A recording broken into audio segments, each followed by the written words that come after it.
हरे कृष्णा। हरे कृष्णा। जो आयोजन का आज प्रथम दिवस है, उस पर आप सभी सौभाग्यशाली भक्तों का स्वागत है। तो आइए सब मिलकर पहले प्रार्थना में भाग लेते हैं। ओम नमः भगवते वासुदेवाय।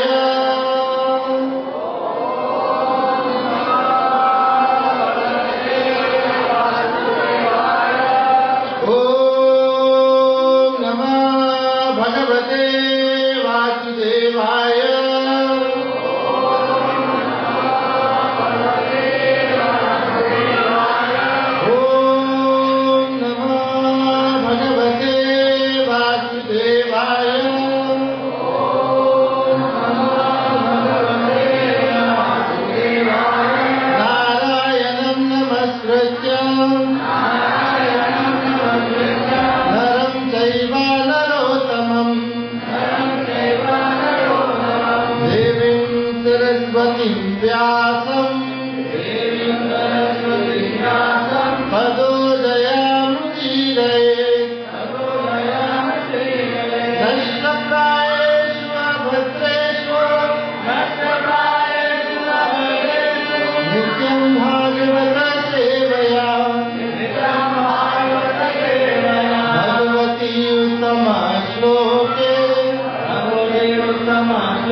हरे कृष्णा।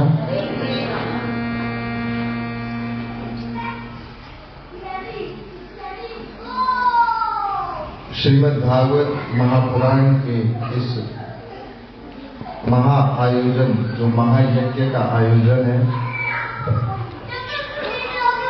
इसके आज प्रथम दिवस में आप सभी का स्वागत है।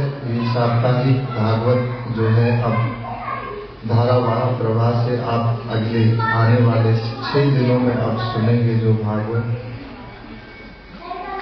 इस श्रीमद् भागवत का जो आयोजन है, वह श्रीमान जुगल किशोर प्रभु जी, माता जी, उनकी धर्मपत्नी भार्या मोना माता जी के पिताजी ने अपने जो श्री राधा कृष्ण गुप्ता जी हैं, इन्होंने अपनी माता जी जो कैलाशी देवी जी हैं, उनकी पुण्य स्मृति में व अन्य जो भाभी विटोली देवी जी और भाई जो सूरत राम जी हैं, उनकी पुण्य स्मृति में इस भागवत का आयोजन किया जा रहा है।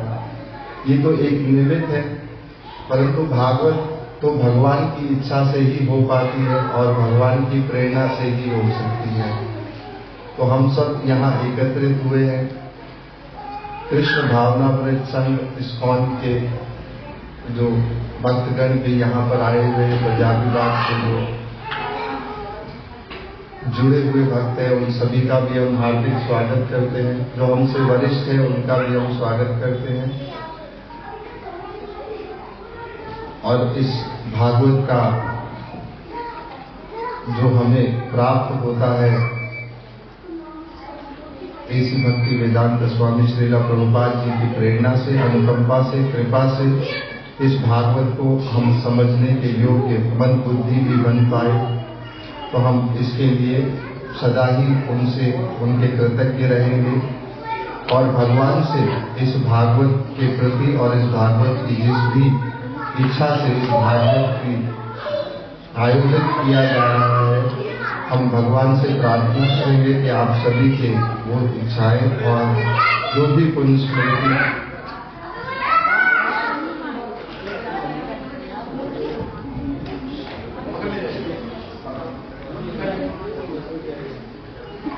जिन दिव्यांगत आत्माओं के लिए पुण्य स्मृति में है, उनको हम भगवान से प्रार्थना करेंगे कि सद्गति प्राप्त हो। कहते हैं कि 100 जन्मों के पुण्य जब एकत्रित होते हैं तो भागवत को सुनने का अवसर प्राप्त होता है, परंतु 1000 जन्मों के पुण्य जब एकत्रित होते हैं तो भागवत को कराने का सौभाग्य प्राप्त होता है। तो जो जुगल किशोर प्रभु जी का हम हार्दिक अभिनंदन करते हैं और अपना आभार और धन्यवाद प्रकट करते हैं, जिन्होंने दास के रूप में हमें इस सेवा को प्रदान किया। तो हम जो इस भागवत श्रीमद् भागवत को करने के लिए बहुत अधिक शक्ति चाहिए, बहुत अधिक वरिष्ठ संतों का सानिध्य चाहिए, गुरु की कृपा चाहिए और भगवान का आशीर्वाद चाहिए। 4 चीजों की विशेष शक्ति की आवश्यकता पड़ती है। तो मैं मंद बुद्धि, अपनी बुद्धि, अपनी यथा बुद्धि यथा शक्ति से जैसी आपके सामने इस श्रीमद् भागवत को प्रस्तुत कर पाऊंगा, उसकी भगवान से प्रार्थना करूंगा कि मैं आपको वह प्रकट करके दे पाऊं जैसी मेरी बुद्धि है, जैसी मुझमें क्षमता है और जैसी मेरी मानसिकता भगवान के प्रति है, उस प्रकार से मैं आपको इस भागवत को प्रकट करके दे पाऊंगा। ये दर्शन का स्वरूप है भागवत, भागवत दर्शन है। फिलॉसफी इंग्लिश एक शब्द होता है फिलॉसफी, जिसका हिंदी मतलब होता है दर्शन। तो ये दर्शन है, इसको कराने में दर्शन भगवान के किस प्रकार हो, इसका विशेष इसमें जो है प्रतिपादन होता है कि भगवान के दर्शन आपको प्राप्त हो। तो हम इस श्रीमद् भागवत की कथाओं को प्रारंभ करें, इस श्रीमद् भागवत महापुराण की कथा को प्रारंभ करें। उससे पूर्व भागवत की एक मर्यादा है कि भागवत के महात्म्य का वर्णन किया जाता है, भागवत की विशालता, प्रामाणिकता क्या है और भागवत कितनी विशाल है, और इसका पूरा का पूरा निरूपण हम महात्म्य में करते हैं। इसको एडवर्टाइजमेंट समझ सकते हैं आप। तो भागवत की यह मर्यादा है कि पहले भागवत की महात्म्य के विषय पे हमें कुछ चर्चा कर लेनी चाहिए।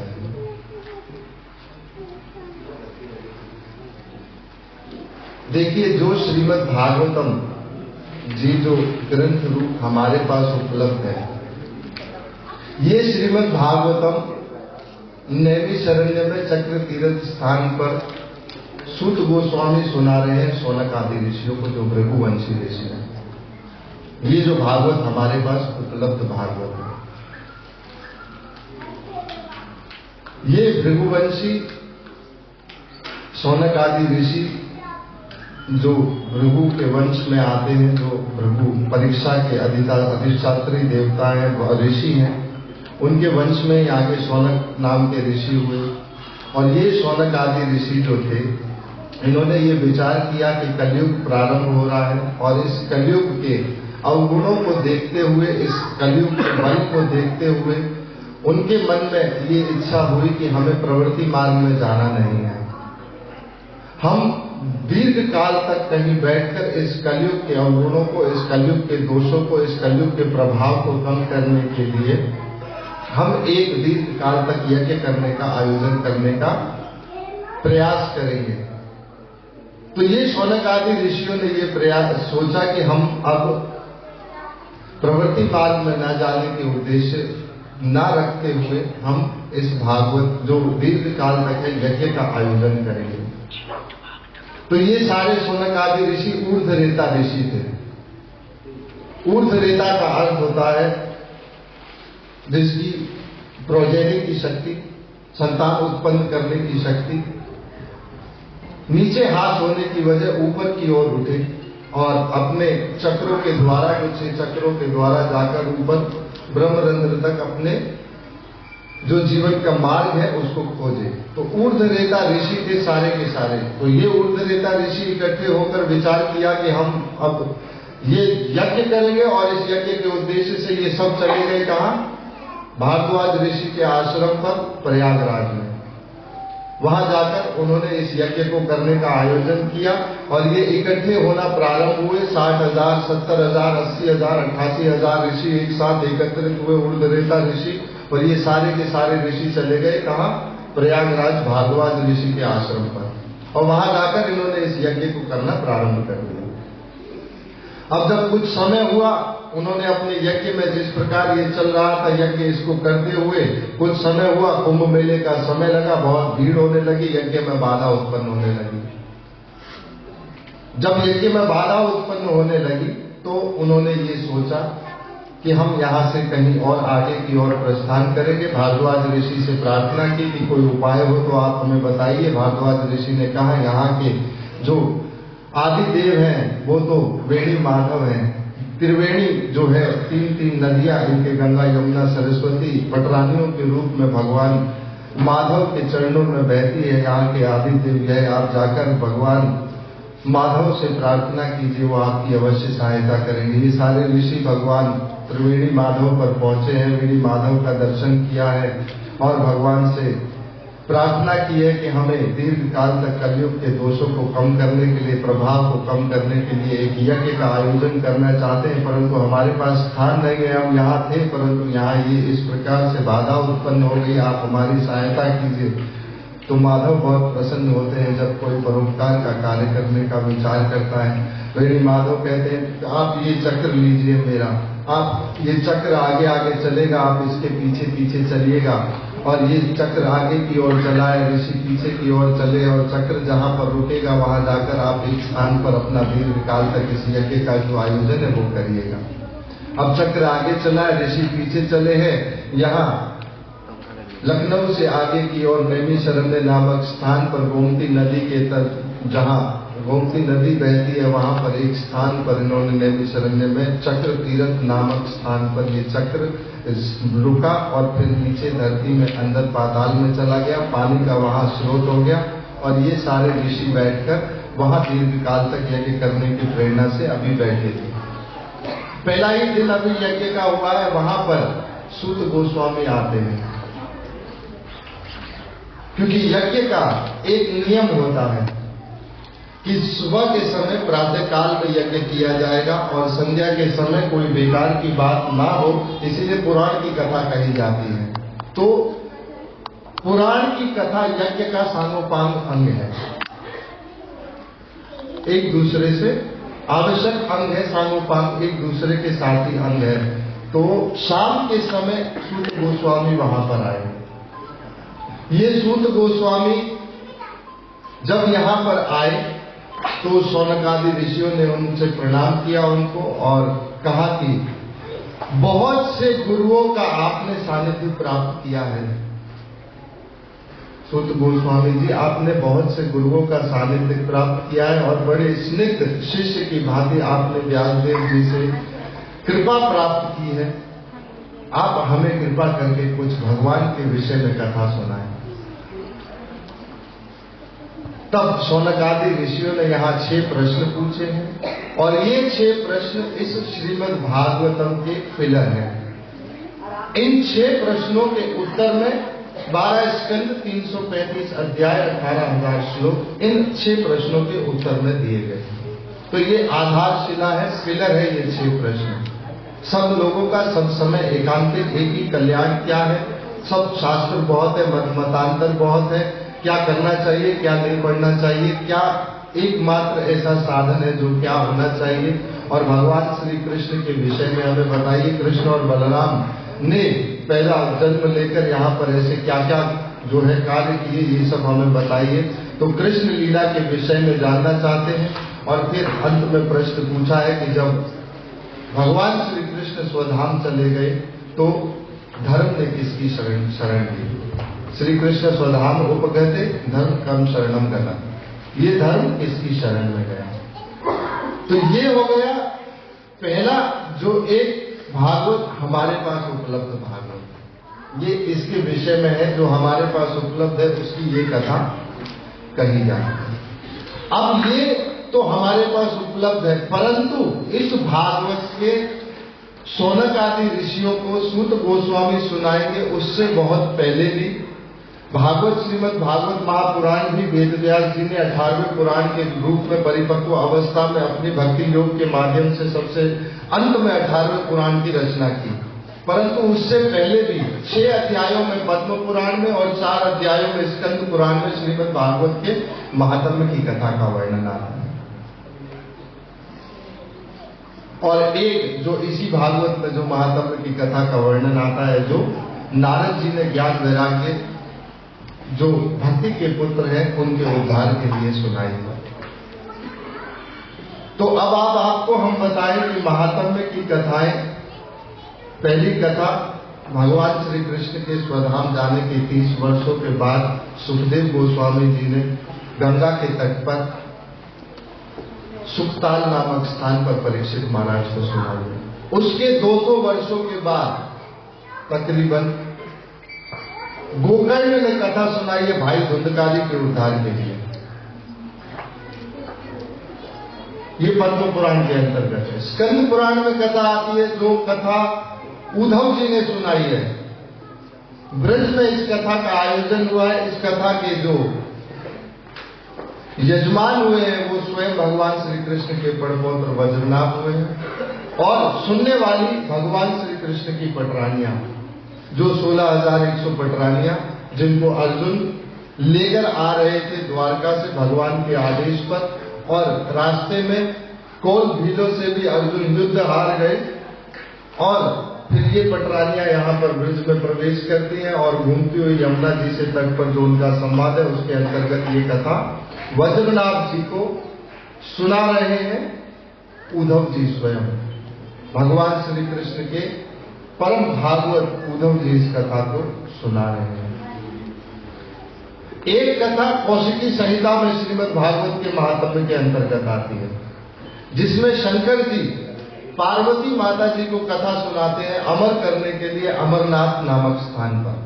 आप सबने अमरनाथ सुना हुआ, वहां सुनाते हैं और कहा जाता है कि वहां से शुभ रूप में सुखदेव गोस्वामी सुनकर आए और फिर माता वाटिका के गर्भ में प्रवेश करते हैं। तो ये 5 अलग अलग जो है श्रीमद् भागवत की महात्म्य की कथाओं का वर्णन है। भागवत तो सब करते हैं, भागवत को ब्रह्मा जी भी कर रहे हैं। जब ब्रह्मा जी ने कहा भगवान से जाकर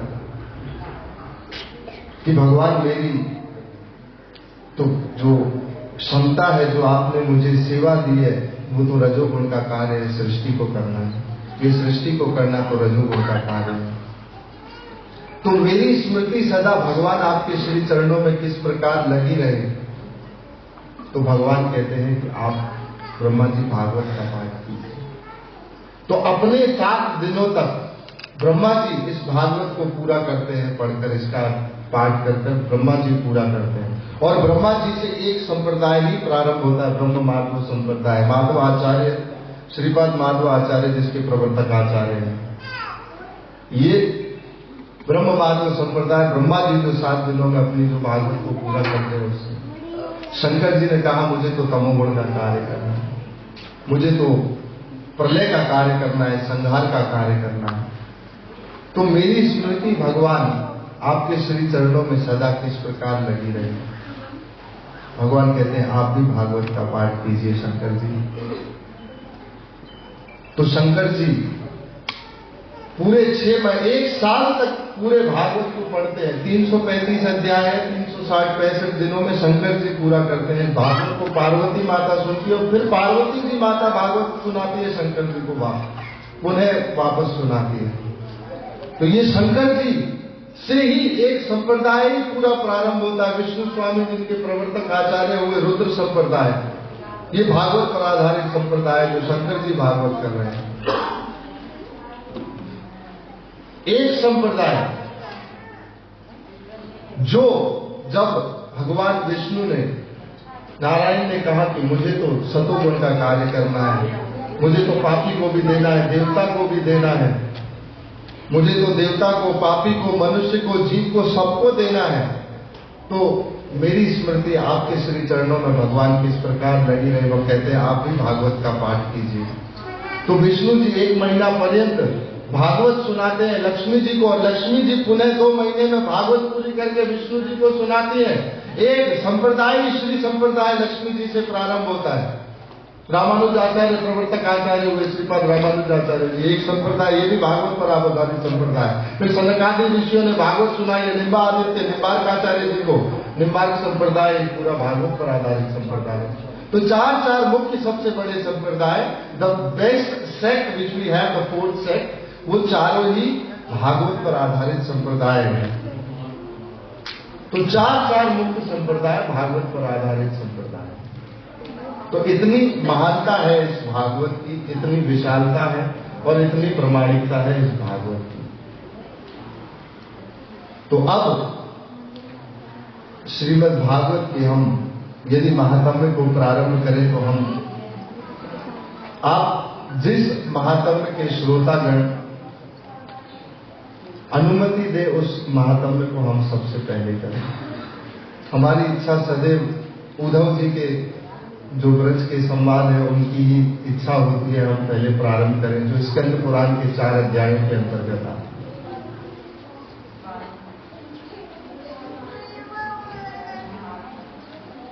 परंतु सबसे पूर्व में महात्म्य को हम जो करेंगे वो नारद जी ने जो भक्ति के पुत्र ज्ञान और वैराग्य के उद्धार के लिए जो कथा सुनाई है, उस कथा का हम वर्णन करेंगे। ये कथा कहाँ हो रही है? ये हो रही है हरिद्वार के सप्त ऋषि आश्रम के आनंद घाट पर इस कथा का आयोजन होता है।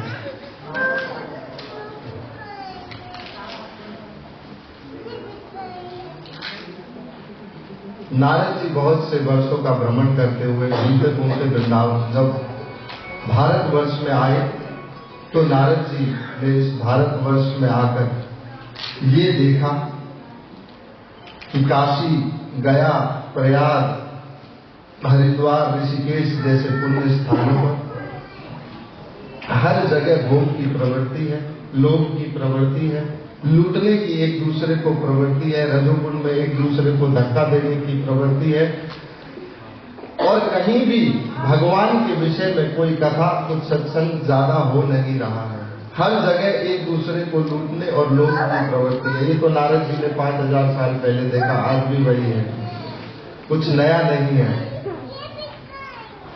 तो नारद जी को बहुत दुख हुआ, और इस दुख की अवस्था में नारद जी घूमते घूमते वृंदावन में आए। तो नारद जी तो स्फुरित हो गए, पुनः वो प्रसन्न हो गए नारद जी, और वृंदावन में ही घूमते हुए नारद जी को दर्शन हुए जो भाव रूप में रहती है सदा। भक्ति भाव है, वैराग्य भाव है, प्रेम भाव है। इसका कोई स्वरूप दिखाकर सामने प्रकट नहीं कर सकता आपको। ये भीतर की अपनी आवाज है।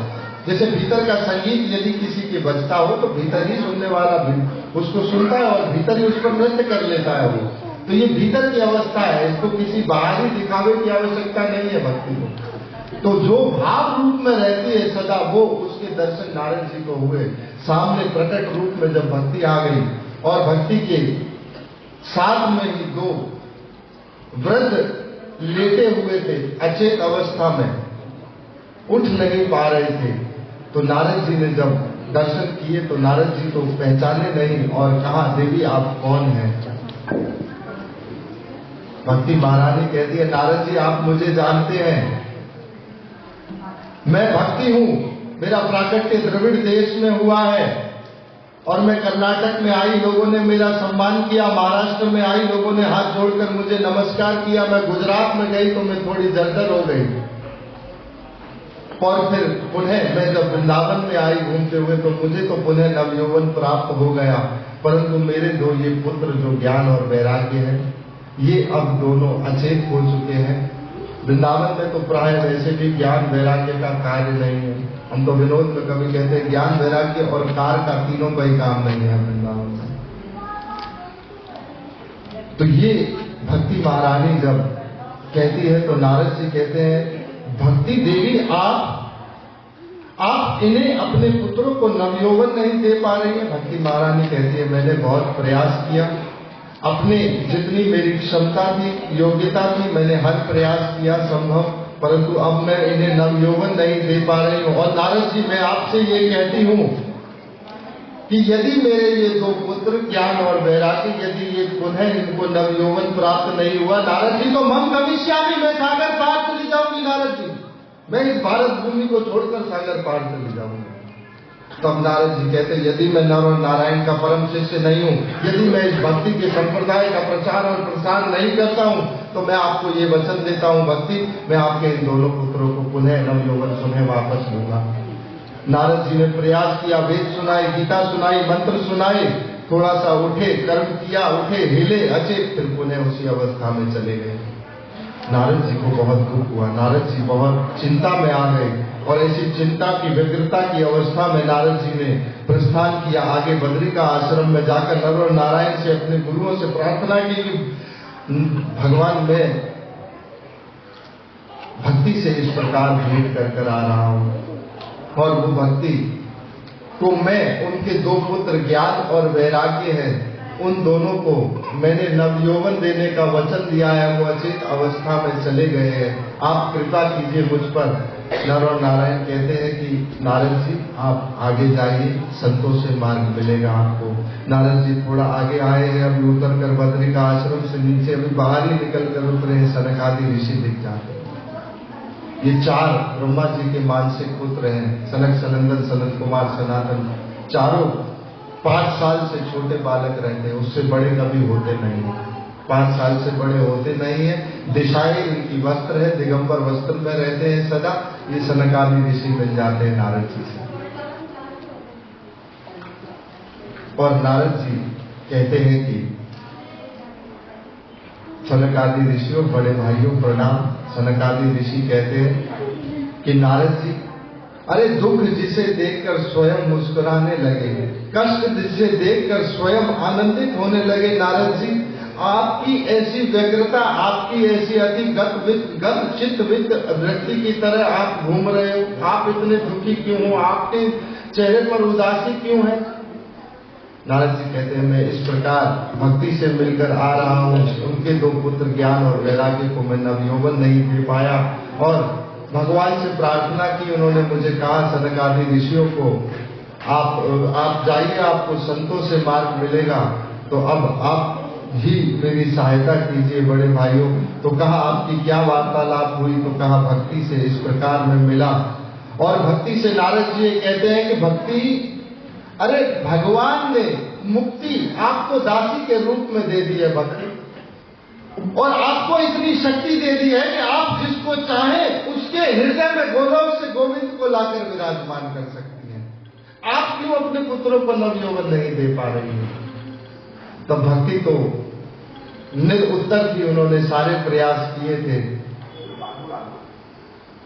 और फिर यहां दूसरी ओर सनकादि ऋषि नारद जी से कहते हैं नारद जी आपने सब कुछ सुनाया, वेद सुनाए, गीता सुनाई, परंतु आपने उनको भागवत क्यों नहीं सुनाई? आपको पिताजी ने, ब्रह्मा जी ने सुनाई है, चतुर्श्लोकी रूप में आपको भागवत दी, आपने उनको भागवत क्यों नहीं सुनाई? नारद जी कहते हैं कि भागवत में और अन्य वेदों में अंतर क्या है? सनकादि ऋषि कहते हैं जैसे पेड़ में जड़ होती है, टहनियां होती हैं, पत्ते होते हैं, और फिर उसमें फूल आता है और फिर उसमें फल आता है, और उस फल में जो रस होता है, वो जो रस है वो भागवत है।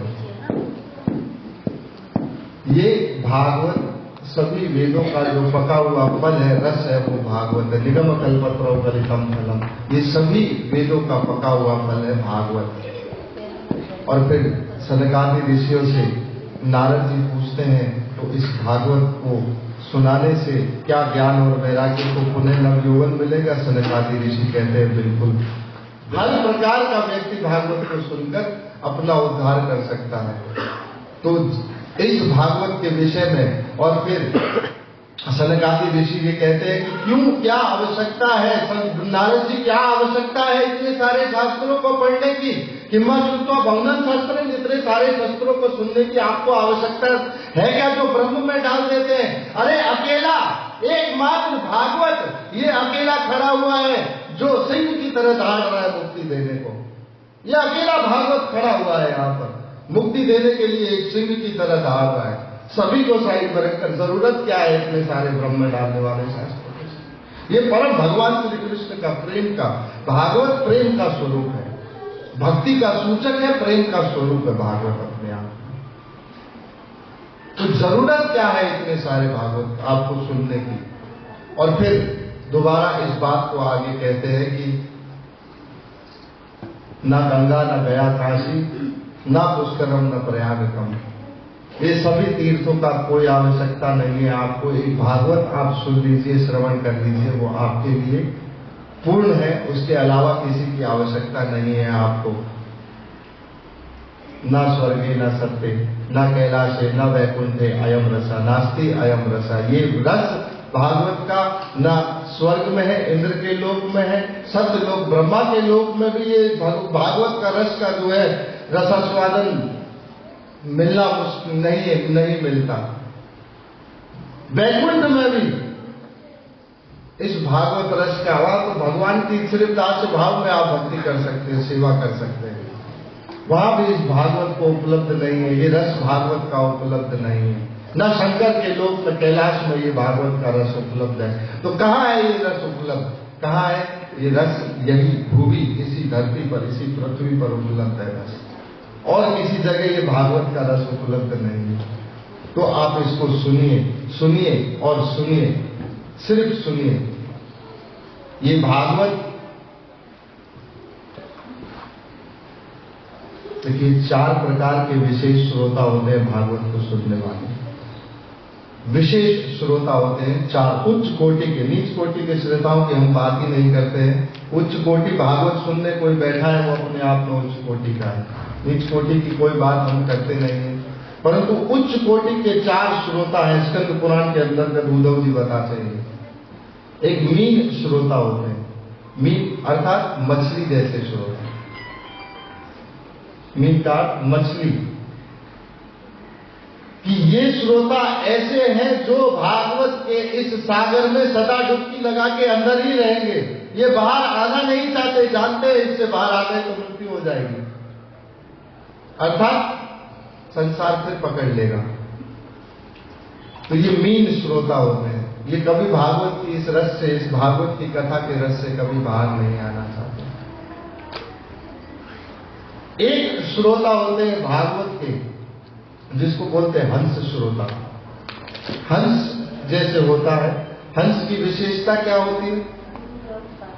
दूध और नीर को, जल को अलग, वो दूध पी जाएगा परंतु जल को वहीं छोड़ जाएगा। तो ये ऐसे श्रोता होते हैं जो इस भागवत में जो सिर्फ भगवान श्री कृष्ण की लीलाओं से संबंधित या भगवान श्री कृष्ण के भक्तों की लीलाओं से संबंधित कथा के अलावा किसी और चीज को सुनना पसंद नहीं करते। फिर एक श्रोता होते हैं, उसको बोलते हैं चातक। आपने कभी एक पक्षी सुना हो, पीहू, छोटा सा पक्षी आता है, चातक बोलते हैं उसे। उस पक्षी की एकमात्र विशेषता यही होती है कि स्वाति नक्षत्र में होने वाली पहली बारिश का ही सिर्फ वो जल पीता है। उसके अलावा कोई और जल नहीं पीता, चाहे गंगा का जल दे दीजिए उसे, वो कभी पिएगा नहीं उस जल। ये कौन से श्रोता होते हैं? कि ये जब भागवत की कथा कहीं होगी, भागवत की कथा कहीं कहीं जा रही होगी, सिर्फ उसी कथा को सुनने जाते हैं, उसके अतिरिक्त और कुछ सुनना इनको पसंद नहीं है। फिर एक शुभ श्रोता होते हैं, तोते के जैसे।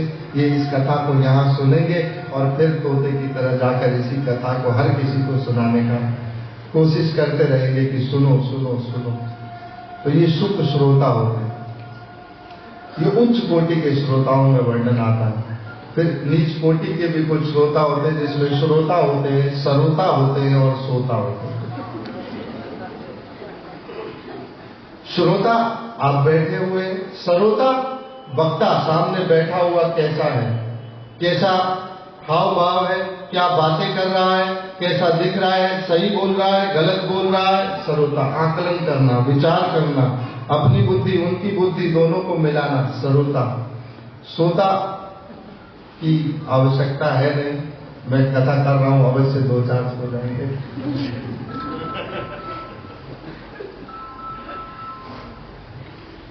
एक बार एक कथावाचक बहुत सी कथाएं की उन्होंने जीवन में। समय पूरा हुआ, मृत्यु हुई, ऊपर वैकुंठ चले गए। वैकुंठ में 6 दरवाजे पार कर लिए, 7वें दरवाजे पर पहुंचे, द्वारपालों ने रोक दिया और कहा कि आप भीतर नहीं जा सकते। तो कहा मैंने सारा जीवन भागवत की कथा सुनाई है लोगों को कहकर, मैं अधिकारी नहीं हूं इस वैकुंठ में जाने का। क्यों मैं अधिकारी नहीं हूं वैकुंठ में जाने का? द्वारपाल कहते हैं बस हमारे पास जो चिट्ठी आई हुई है उसमें यही लिखा हुआ है कि आप नहीं जा सकते। कहा ठीक है, वहीं बैठ जाता है। इतनी देर में एक और आदमी आता है, बड़े बिखरे हुए बाल, कपड़े ढीले ढाले पहने हुए, काला सा नहाया धोया नहीं है, सीधा जाता है, द्वार खुलते वैकुंठ के अंदर चला जाता है। और ये यहाँ बैठा हुआ अन्याय है ये। अरे ये वैकुंठ का अधिकारी हो सकता है, मैं वैकुंठ का अधिकारी नहीं हूं, इसने ऐसे क्या पुण्य किया? मैंने आजीवन भागवत सुनाई है लोगों को। कारों को देख लेते हैं। पर्ची निकाली, देखा तो कहा कि ये व्यक्ति जो है, जो आपने देखा, ये हरियाणा रोडवेज का ड्राइवर था और ये जब बस चलाता था तो इतनी रफ बस चलाता था कि सफर करने वाले सारे यात्री बस हरे कृष्णा कृष्ण कृष्ण हरे हरे, हरे राम राम राम। अरे बड़े हृदय से इसने भगवान का नाम जब आया। महाराज आपकी कथा में आप प्रसाद पाने आते थे या सोने आते थे।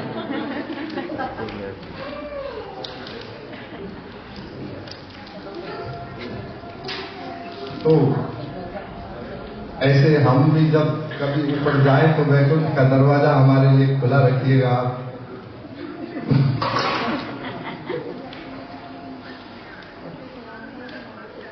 तब सनक आदि ऋषियों ने ये कहा, नारद जी आप उनको भागवत की कथा सुनाइए। नारद जी कहते हैं तो फिर बड़े भाइयों आप ही उस कथा को सुनाइए। अब इस कथा का आयोजन प्रारंभ हुआ। हरिद्वार के सप्तऋषि आश्रम के आनंद घाट पर सब एकत्रित होने लगे और पता चला कि सनक आदि ऋषि भागवत करने के लिए आए। ब्रह्मांड के सारे सत्य लोग, तप लोग, मैर लोग, जन लोग, ऋषि लोग, ऊपर से ऋषि नीचे उतर कर आने लगे। देवलोक से सारे ब्रह्मांड के ऋषि, देव ऋषि, नाग ऋषि सारे नीचे उतर कर आने लगे, उतर कर नीचे आने लगे इस कथा के लिए। और जो नहीं आ रहे थे, जिनमें अहंकार था कि हमें निमंत्रण नहीं आया है, उनको भृगु ऋषि जाकर समझाने के लिए गए। अरे तुम्हें कथा, भागवत की कथा के लिए भी निमंत्रण की आवश्यकता है? कोई शादी ब्याह का नहीं होता है जिसके लिए निमंत्रण चाहिए? चलो, अरे कोई सामान्य वक्ता बात करने के लिए नहीं आया वहां पर। ब्रह्मा के मानसिक प्रथम 4 पुत्र सनकादि ऋषि इस भागवत का उपदेश करने जा रहे हैं। कोई सामान्य वक्ता नहीं आया है वहां पर। सनक आदि ऋषि स्वयं आए भागवत करने के लिए। तो उनको सबको भृगु ऋषि सबको समझाकर बुझाकर लेकर आए और इस कथा का आयोजन होने लगा यहाँ पर। और सारे वहां पर जब कथा प्रारंभ हुई है, अभी मंगलाचरण प्रारंभ नहीं हुआ है। भक्ति के पुत्र ज्ञान और वैराग्य पुण्य सब यौवन हो गए और कथा पूरी जब 7 दिनों तक चली, 7 दिनों की कथा ये पूरी हुई है, नव ज्ञान और वैराग्य को नव यौवन मिल गया है। तब उस कथा में वहां पर अर्जुन आए, बलि महाराज आए, इंद्र आए, चंद्र आए और फिर प्रहलाद आए। ये सारे उस कथा में आए और फिर भगवान स्वयं आए और तब भगवान से प्रार्थना की है कि भगवान हमें क्या करना चाहिए, हमें कोई आशीर्वाद प्राप्त कीजिए। तब भगवान ये कहते हैं, आप देखेंगे 10वें स्कंद में जाकर भगवान ये कहेंगे, तिरोधाया प्रविष्टो जब भागवतम पुराण है। मैं अब कहीं और नहीं जा रहा हूं, अब मैं इस भागवत में प्रवेश कर रहा हूं। तो ये भागवत स्वयं अपने आप में भगवान श्री कृष्ण का स्वरूप है। ये 12 स्कंद भगवान श्री कृष्ण का पूरा शरीर का स्वरूप है। पहला और दूसरा स्कंद नीचे भगवान श्री कृष्ण के चरण कमल है। तीसरा और चौथा स्कंद भगवान की जांग है। 5वां उदर है, 6वां वक्ष स्थल है और 7वां भगवान श्री कृष्ण का कंठ है, इस प्रकार ये पूरा का पूरा, और 7वां और 8वां भुजाएं हैं, 9वां कंठ है, 10म भगवान श्री कृष्ण का मुस्कुराता हुआ मुखमंडल है, ये 10म स्कंद, और 11वां कपाल है, और उसके बाद आगे 12वां जो है वो अंतिम स्कंद है। तो इस प्रकार ये भगवान श्री कृष्ण का अपने आप में ही भागवत स्वरूप है। इस भागवत को और भगवान श्री कृष्ण को एक दूसरे से अभिन्न ही समझे। भगवान और कृष्ण, भगवान श्री कृष्ण और भागवत एक दूसरे से परस्पर अभिन्न है। तो इस भागवत के अंतर्गत जब ये कथा हुई और इसमें ज्ञान और वैराग्य का उद्धार हुआ, इस महात्म्य की कथा का वर्णन जो आता है ये हमने सुना पद्म पुराण के अंतर्गत। तो काय तो बहुत पुरानी बात हो गई, कब नारद जी आए, कब भक्ति आई होगी, कोई आसपास कथा हुई हो तो बताइए। तो फिर बता दिया गोकर्ण और धुंधकारी की कथा। इस कथा को आपने सामान्यतः बहुत बार सुना है, विस्तार से सुना है, तो मैं मर्यादा के अंतर्गत इस कथा को सिर्फ संक्षेप में ही जितना संक्षिप्त कर मर्यादा के तौर पर आगे बढ़ इनको नमस्कार करते हुए निकलेंगे, प्रणाम करते हुए। तुंगभद्रा नदी के किनारे गोकर्ण के जो पिताजी थे ब्राह्मण रहते थे, आत्मदेव नाम के ब्राह्मण रहते थे। तुंगभद्रा नदी के किनारे अपनी जीवन रहते थे। बहुत अधिक धन तो था नहीं, परंतु जैसा अपना जीवन यापन करते थे वैसा करते थे। इसी तुंगभद्रा नदी के यहाँ जहाँ ये रहते थे उसके दूसरी ओर वहां पर ऋषिमुख पर्वत है, जहां पर सबसे पहले सुग्रीव की भेंट हनुमान जी ने भगवान श्री रामचंद्र जी से कराई थी। उसके सामने की ओर अंजनी पर्वत है, जहां पर हनुमान जी का प्राकट्य का जन्म का स्थान है। तो वो तुंगभद्रा नदी के किनारे यहाँ पर आत्मदेव ब्राह्मण रहते थे, संतान कोई थी नहीं। नदी किनारे एक दिन बैठे हुए थे, ऋषियों ने कृपा की, आए उनके पास, उन्होंने संतान ही मांगी। ऋषियों ने कहा जैसा आप मांगे वैसा लीजिए। एक फल दे दिया ऋषियों ने, आकर पत्नी धुंधली नाम था उनका, उसको लाकर फल दे दिया। पत्नी ने तो गर्भ धारण करना चाहती नहीं थी, गर्भ धारण करने से अपनी जो सुंदरता है उसको कम करना समझती थी।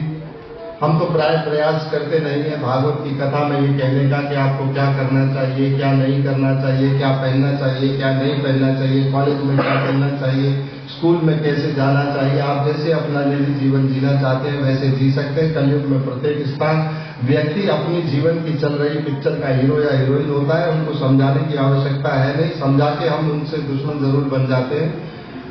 तो हम प्रयास करते नहीं है कुछ भी आपको बताएं। सब परिपक्व है, समझदार है अपने आप में, ऐसा नहीं है, सब अपना जीवन देख चुके होते हैं। तो किसी को समझाने का कुछ नया प्रयास हम करते नहीं। भागवत अपने आप में परिपूर्ण है, इसकी शिक्षाएं अपने आप में परिपूर्ण है। यदि यही पूरी सही से दी जाए तो उन शिक्षाओं की आवश्यकता है नहीं।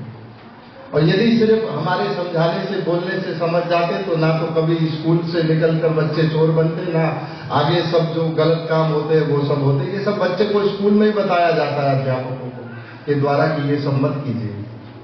तो सिर्फ सुनने से समझने से मान जाते, ऐसा तो संभव है नहीं। तो हम प्रयास करते नहीं है। तो गर्भ धारण करना नहीं चाहती थी धुंधली, फल दिया, फल का तिरस्कार किया।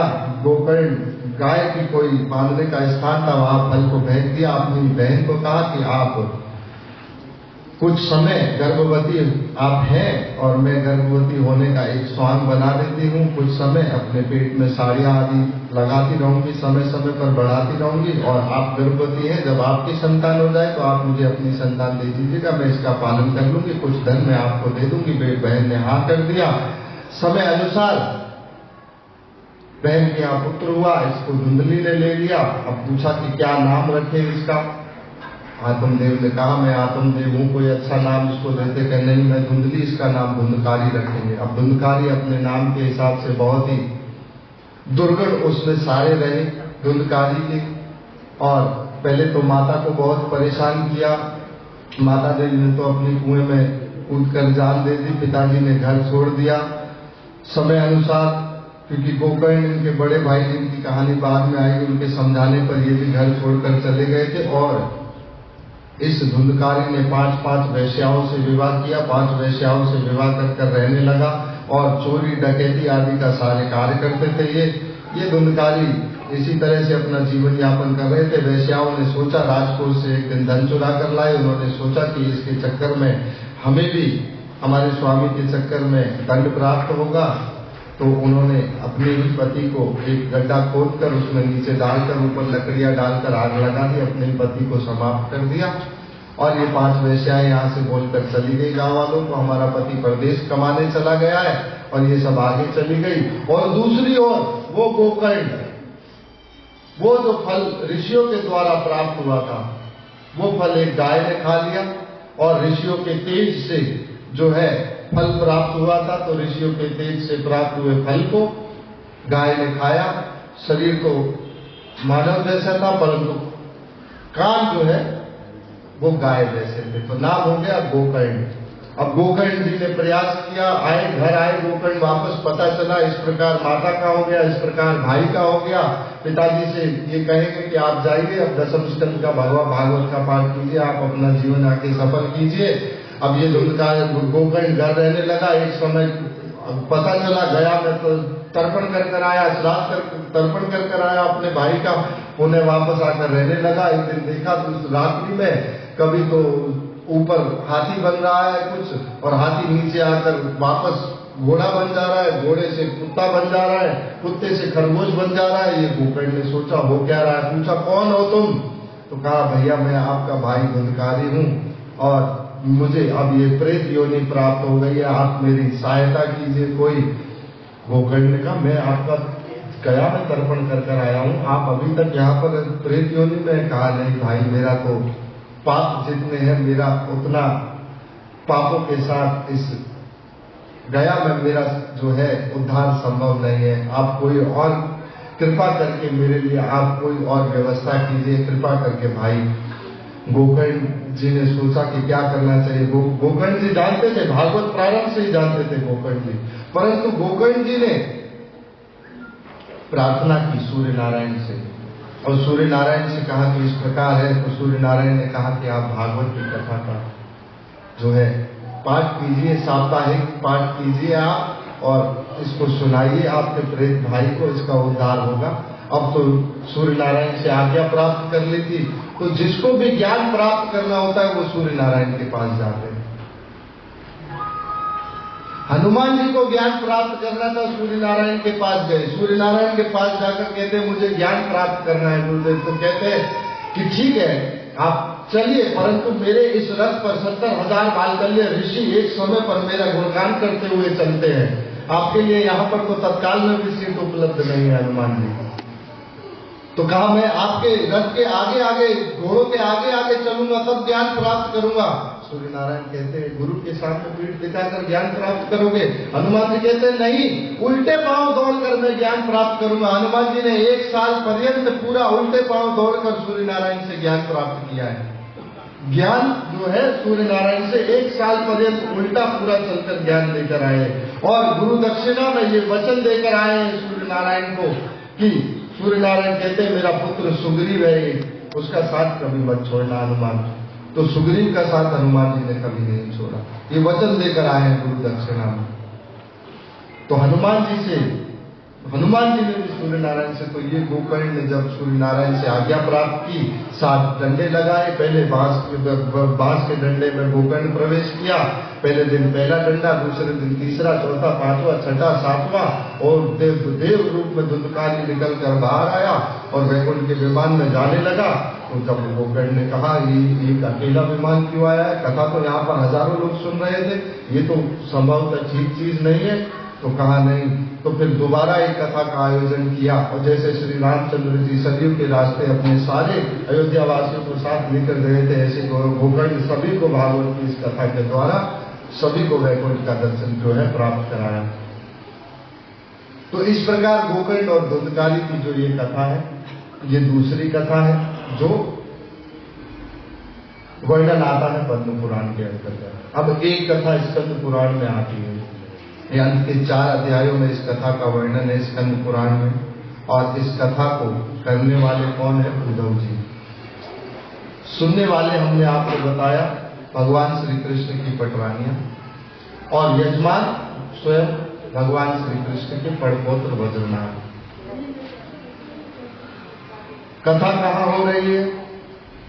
ब्रज में, गोवर्धन में, कुसुम सरोवर, सखी सरोवर के पीछे की ओर उद्धव कुंड है, वहां इस कथा का आयोजन। इस कथा का जो प्रारंभ है वो कुछ इस प्रकार होता है।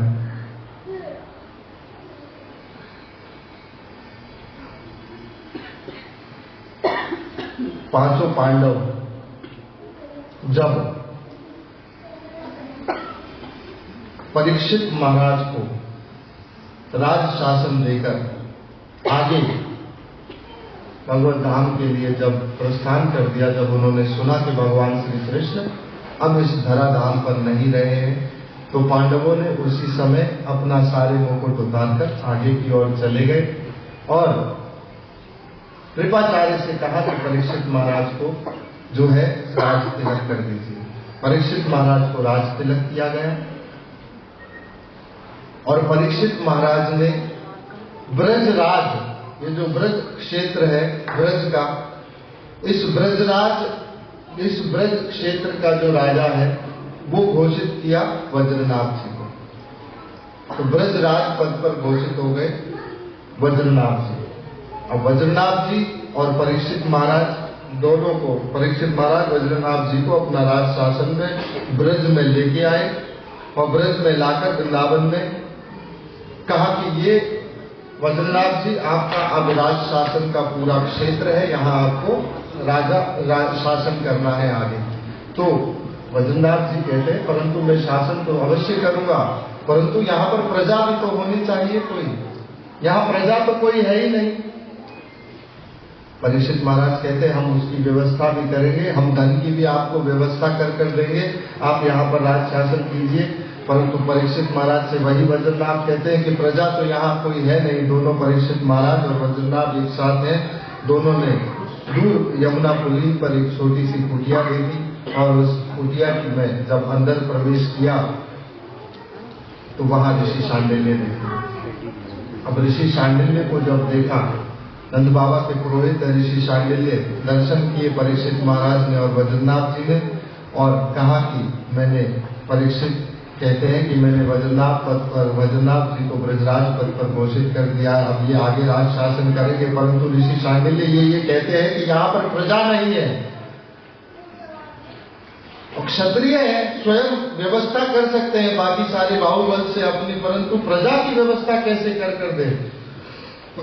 तब ऋषि शांडिल्य कहते हैं ये कि परीक्षित वज्रनाभ, यदि आपको इस ब्रज की धरती पर शासन करना है तो सबसे पहले आपको भगवान श्री कृष्ण की नित्य लीला में प्रवेश करना पड़ेगा। तो जब आप इस भगवान श्री कृष्ण की नित्य लीला में प्रवेश करेंगे तो आपको गोपियां भी दिखेंगी, गौएं भी दिखेंगी, सरोवर भी दिखेंगे, कुंड भी दिखेंगे, भगवान की लीला स्थलियां भी दिखेंगी। तो आप पहले आपको उस भगवान श्री कृष्ण की नित्य लीला में प्रवेश करना है।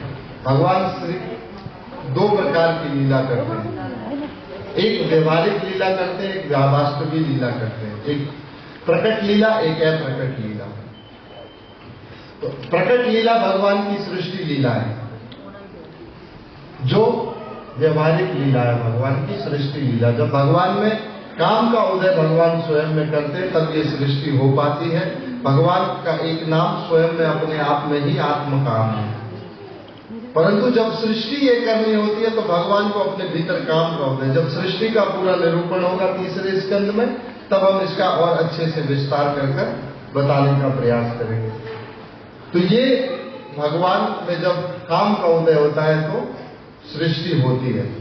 तो 2 प्रकार की लीला है भगवान की। सृष्टि लीला जो है वो भगवान की व्यवहारिक लीला है, प्रकट लीला, और अप्रकट लीला जो है भगवान की वो ब्रज में सदा होती रहती है, जो भगवान श्री कृष्ण की भक्तों को आनंद देने के लिए रास लीला का। तो ये वास्तविक लीला भगवान श्री कृष्ण की, नित्य लीला जो है वो भगवान श्री कृष्ण की रास लीला है। क्योंकि नित्य लीला यदि नित्य ना हो तो नित्य शब्द अपने आप में निरर्थक हो जाएगा, फिर नित्य लीला का कोई अर्थ ही नहीं रह जाएगा, शब्द ही निरर्थक हो जाएगा अपने आप में।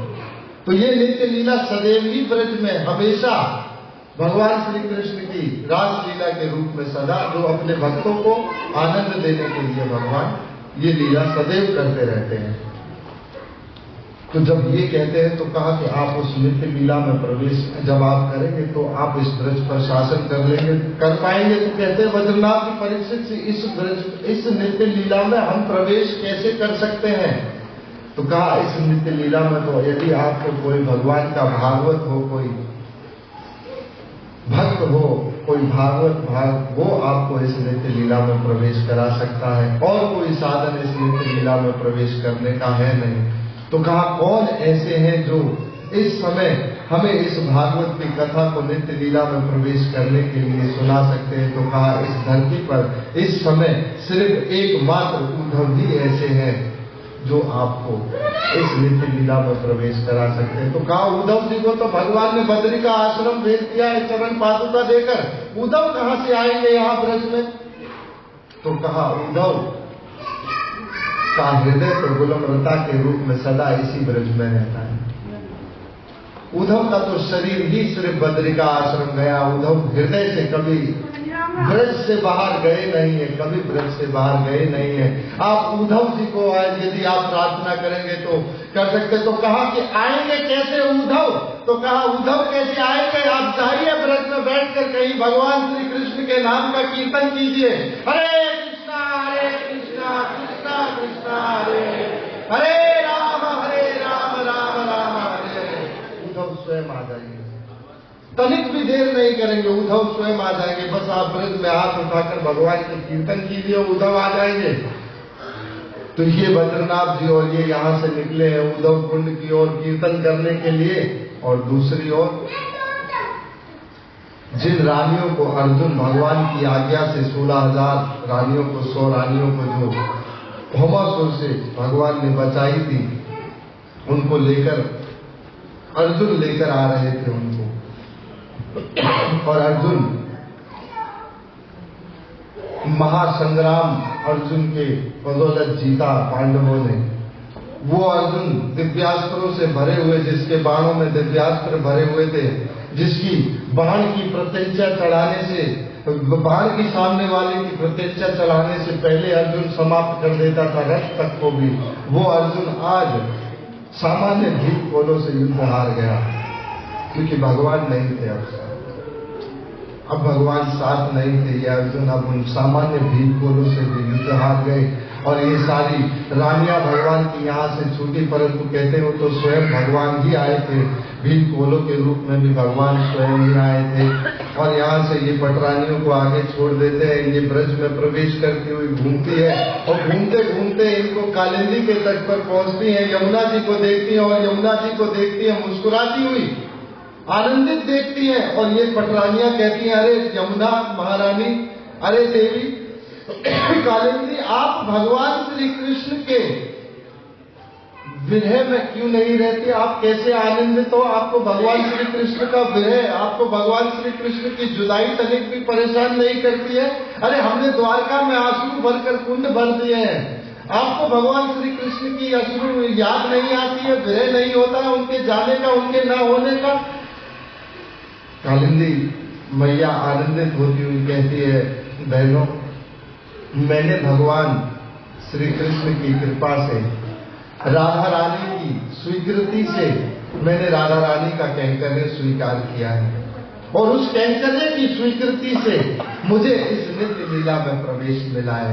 तो अब मैं नित्य लीला में ही सदा भगवान के दर्शन करती रहती हूँ। अब मैं भगवान का विरह तो मुझे तब हो जब मैं उनके दर्शन न करती हूँ, तो मैं तो सदैव ही उनके दर्शन करती रहती हूँ नित्य लीला में।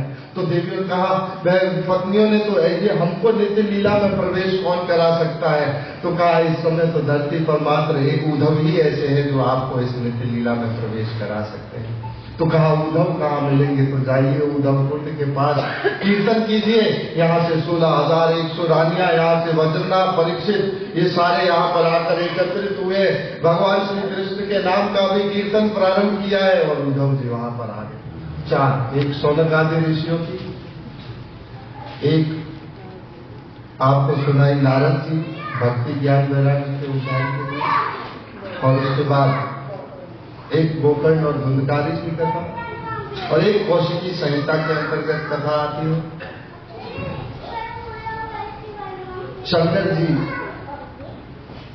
ध्यान में थे, पार्वती जी बाहर घूम रही थी। पार्वती जी के पास नारद जी पहुंचे। जिसकी एप्लीकेशन कभी रद्द नहीं हो वो नारद, ना रद्द, इनकी कोई एप्लीकेशन कभी रद्द नहीं होती। पार्वती जी को देखा नारद जी और कहा, नारद जी कहते हैं कि पार्वती माता, क्या आपने कभी अपने स्वामी से ये पूछने का प्रयास किया है कि उनके गले में ये मुंडों की माला है जो 51-52 ये किनकी लेकर घूमते हैं? तब पार्वती कहती है, मैंने कभी पूछा तो नहीं, पर जरूर पूछूंगी। तो नारद जी कहते हैं कि जब भी आप पूछें, पहले आप जाकर शंकर जी से कहिएगा मुझे अमर बना दो, और फिर आप ये सवाल भी पूछिएगा उनसे। तब पार्वती जी यहाँ पर जाती है और शंकर जी से कहती है कि मुझे तो अमर बनना है। कहती अमर तो कोई बन नहीं सकता है। कहा ठीक है, कोई बात नहीं, तो आप मुझे ये बता दीजिए कि आप ये जो 51 मुंडों की माला जो लगाकर घूमते हैं, 52 जो हड्डियों के सरों की माला है, ये किनकी है आप मुझे बताओ। शंकर जी कहते हैं आप इस बारे में प्रश्न ना पूछे, नारद तो नहीं मिला था बाहर। नारद जी तो नहीं मिल गए थे बाहर। आप ठीक है, शंकर जी जानते ही थे सब कुछ, अंतर्यामी है शंकर भी भगवान। तो कहा ठीक है, इसके विषय में आप मत पूछिए। तो कहती है पार्वती, स्त्री हट बाल हट, इनके आगे तो किसकी चली है? तो कहा ठीक है, जानना चाहती हूँ, मैं आपको बताता हूँ। ये तुम्हारे ही सरों की मुंडों की माला है, 51 बार तुम मरी हो, और तुम्हारे ये सर की मालाओं को मैं ये जो हड्डियां हैं तुम्हारी ये लेकर घूमती हो। पार्वती माता कहती अब मुझे मरना नहीं है, अब फिर जाकर मेरे को हड्डी मुंडी नहीं बनना है, आप मुझे अमर बनाइए। तब शंकर जी कहते हैं ठीक है। तो ये कथा अमरनाथ में शंकर जी ने करना प्रारंभ किया। पहले दिव्य तांडव किया है शंकर जी ने, और तब वहां पर जितने भी जो भी जीव जंतु थे, सब जो भागने वाले थे भाग गए, जो मरने वाले थे वहीं समाप्त हो गए। शंकर जी ने तांडव कर सबको पूरा किया। वहां पर एक स्थान पर बैठकर शंकर जी पार्वती जी को भागवत सुनाना प्रारंभ किया। पार्वती जी भागवत सुनती जा रही है। कुछ समय हुआ, थोड़ा नींद सी लग गई, अपने हिसाब से करती रही। लेकिन थोड़ा समय बाद एक शुक्र रूप में एक छोटा अंडे के अंदर एक बच्चा था जो मृत था, परंतु इस भागवत संजीवनी से वो पुनः प्राण उसमें वापस आए, पुनः प्राण वापस आए, बाहर निकला और थोड़ा समय उस भागवत को सुनता रहा। और भागवत को सुनते सुनते उसको जो अमरता प्राप्त हुई वो प्राप्त हुई। शंकर जी ने देखा पार्वती माता तो सोई हुई है, परंतु कोई तो आवाज कर रहा था। देखा कि कोई तो शुक्र रूप में कोई सुन रहा है, अधिकारी है भी या नहीं है। शंकर जी वो उड़ा, पीछे भागे, पीछे भागते भागते आगे निकला और वाटिका के जो है गर्भ में प्रवेश कर गया, व्यासदेव जी की धर्मपत्नी जी के, और वहां पर बैठ गए। तब शंकर जी मारने लगे। तो फिर आकर अनुचरों ने समझाया कि ये सुखदेव है, ये भगवान श्री कृष्ण की जो लीला है। 2 तोते होते हैं, एक सुखदेव गोस्वामी को तोता कहा गया है जो राधा रानी को भगवान श्री कृष्ण की गुण लीलाएं सुनाते रहते हैं, और एक सारी तोता होता है, मेल फीमेल तोता, ये भगवान श्री कृष्ण को राधा रानी के गुणगान कर सुनाते हैं। 2 तोते हैं। तो ये सुखदेव गोस्वामी वहां से सुनकर आए हैं। ऐसी प्रचलित कथा कौशिकी संहिता के अंतर्गत है। 5 विशेष कथाएं तो श्रीमद् भागवत के महात्म्य के अंतर्गत आपने हमने सुनी। तो अब हम प्रारंभ करते हैं श्रीमद् भागवत महापुराण। श्रीमद् भागवत महापुराण के प्रथम स्कंद को प्रारंभ करें।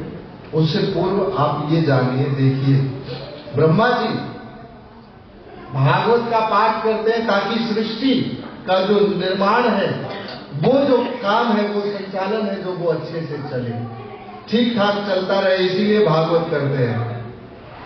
ब्रह्मा जी ने नारद जी भागवत करते हैं, जो अपने पुत्र नारद जी ने जो भागवत करते हैं, ये भागवत करते हैं नारद जी की भक्ति का संप्रदाय, भक्ति का प्रचार, भक्ति का प्रसार, ये किस प्रकार आगे बढ़ता रहे, नारद जी उसके लिए भागवत करते हैं। व्यासदेव जी ने भी भागवत को कहा है, परंतु व्यासदेव जी का भी मुख्य उद्देश्य जन कल्याण था, भागवत सुनना नहीं था। शौनक आदि ऋषियों ने भी भागवत सुनी है सूत गोस्वामी से, परंतु उनका भी मुख्य उद्देश्य यज्ञ ही था, भागवत दूसरा गौण था। तो ये जो प्रथम स्कंद श्रीमद् भागवत का है, इसका जो विषय है वो है अधिकारी। इस भागवत को सुनने का अधिकारी कैसा होना चाहिए, श्रोता कैसा होना चाहिए, इस भागवत को सुनने वाला, और उस भागवत को कहने वाला वक्ता कैसा होगा। तो पहला स्कंद श्रीमद् भागवत का अधिकारी स्कंद है। दूसरा स्कंद श्रीमद् भागवत का साधन, भगवान को प्राप्त करने का साधन क्या है। उसके बाद के बचे हुए जो 10 स्कंद है श्रीमद् भागवत में, वो सर्ग, विसर्ग, स्थानम, पोषण, ऊटी, मनवंतर, ईशानुकथा, निरोध, मुक्ति और आश्रय, ये बाकी 10 जो विषय है, वो हर स्कंद में भागवत का एक विषय है। तीसरा स्कंद सर्ग, फिर विसर्ग, उसके बाद स्थान, 5वां स्कंद स्थान विवेक, 6ठा स्कंद पोषण है, 7वां स्कंद ऊती है, 8वां स्कंद मनवंतर है, 9वां स्कंद ईशानुकथा है, 10वां स्कंद आश्रय है, 11वां स्कंद मुक्ति है, 12वां स्कंद निरोध है। इस प्रकार ये 10 जो विषय है वो भागवत के अब दूसरे स्कंद के 10वें अध्याय में प्रारंभ होगा। तो विशेष अधिकारी स्कंद श्रीमद् भागवत के प्रथम स्कंद को कहा गया है। इसमें कुल मिलाकर 19 अध्याय है श्रीमद् भागवत के प्रथम स्कंद में। प्रारंभ के 3 अध्यायों में व्यासदेव जी मंगलाचरण करते हैं, और फिर आगे शौनक आदि ऋषियों के जो 6 प्रश्न है वो, और उनके उत्तर में कहेंगे जो सूत गोस्वामी वो। आगे फिर प्रश्न पूछ लिए, और 3 ये भागवत कब, कहां और किसकी प्रेरणा से प्रकट हुई। सुखदेव गोस्वामी वृक्ष चूड़ामणि है, मुनेन्द्र है, योगेंद्र है, सदैव ब्रह्म आनंद में लीन रहते हैं, गोदोहन से भी अधिक समय तक, 60 मिनट से अधिक समय तक एक स्थान पर कभी रहते नहीं है, और ब्रह्म आनंद में ही सदैव रहते हैं। उन्होंने कैसे एक स्थान पर बैठकर 7 दिनों तक भागवत को कहा और 18,000 श्लोकों का अध्ययन किया, उन्होंने कैसे कर लिया, जो 7 मिनट एक स्थान पर नहीं ठहरते थे।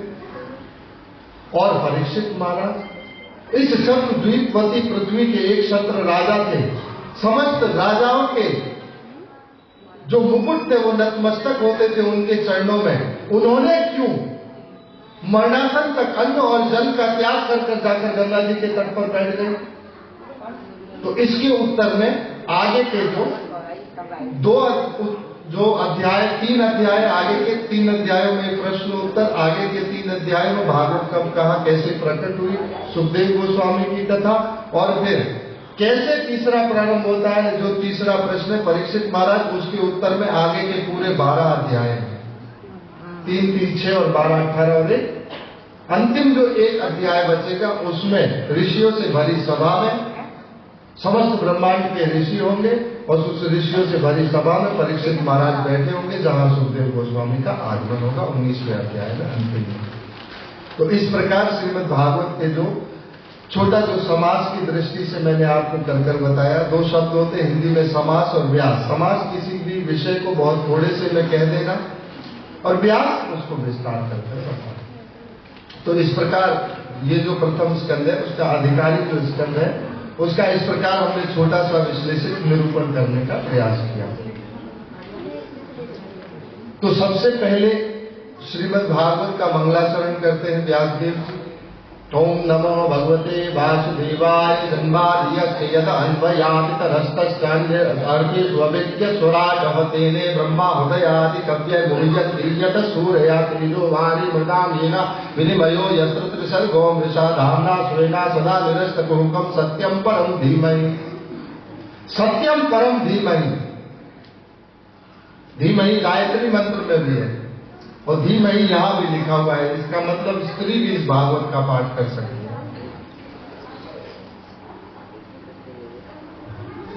क्या है?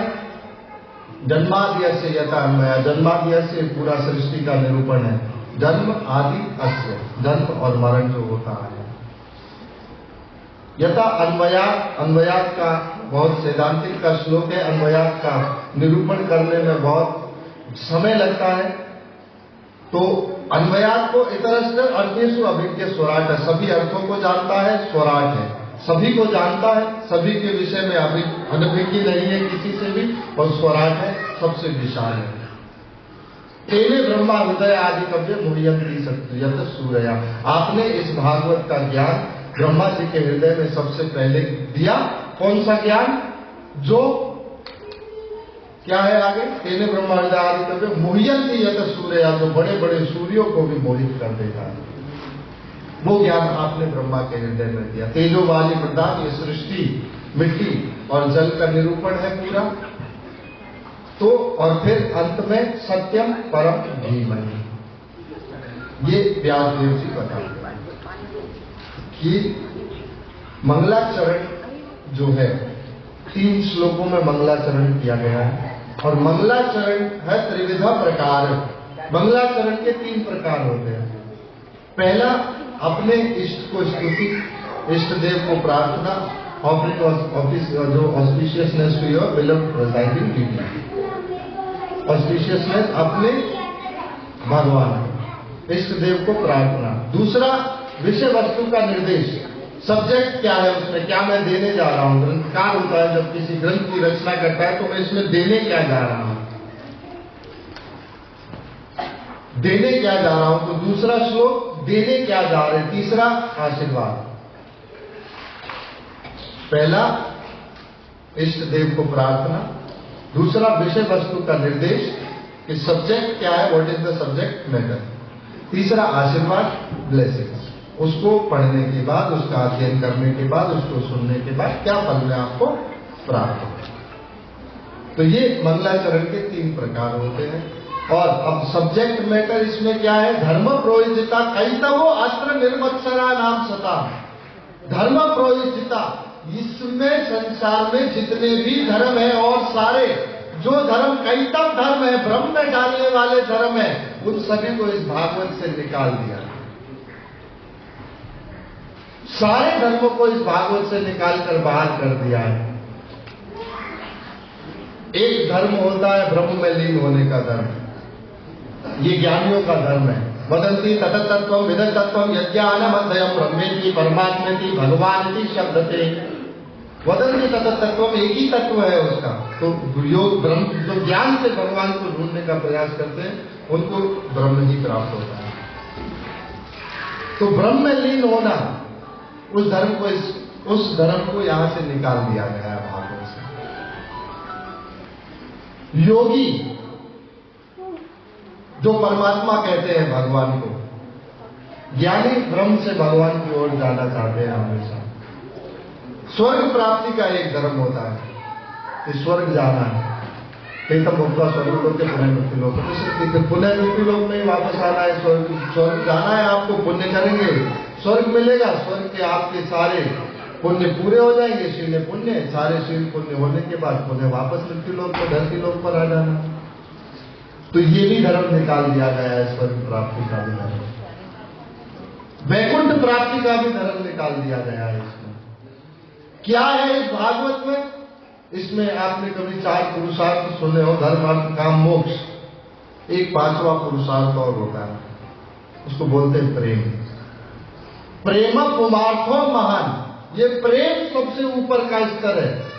प्रेम देने के लिए भक्ति का, भगवान की भक्ति के प्रेम, जो भक्ति के सूचक से जो प्रेम प्राप्त होता है, ये पांचवा पुरुषार्थ है, ये परम है। प्रेम को मार्गो महान, प्रेम। और ये प्रेम कोई ऐसी वस्तु नहीं है जिसकी जड़ें कहीं भी धरती पर हो। ये स्वर्ग से छोटी सी किरण नीचे उतरती है तो प्रेम बनता है।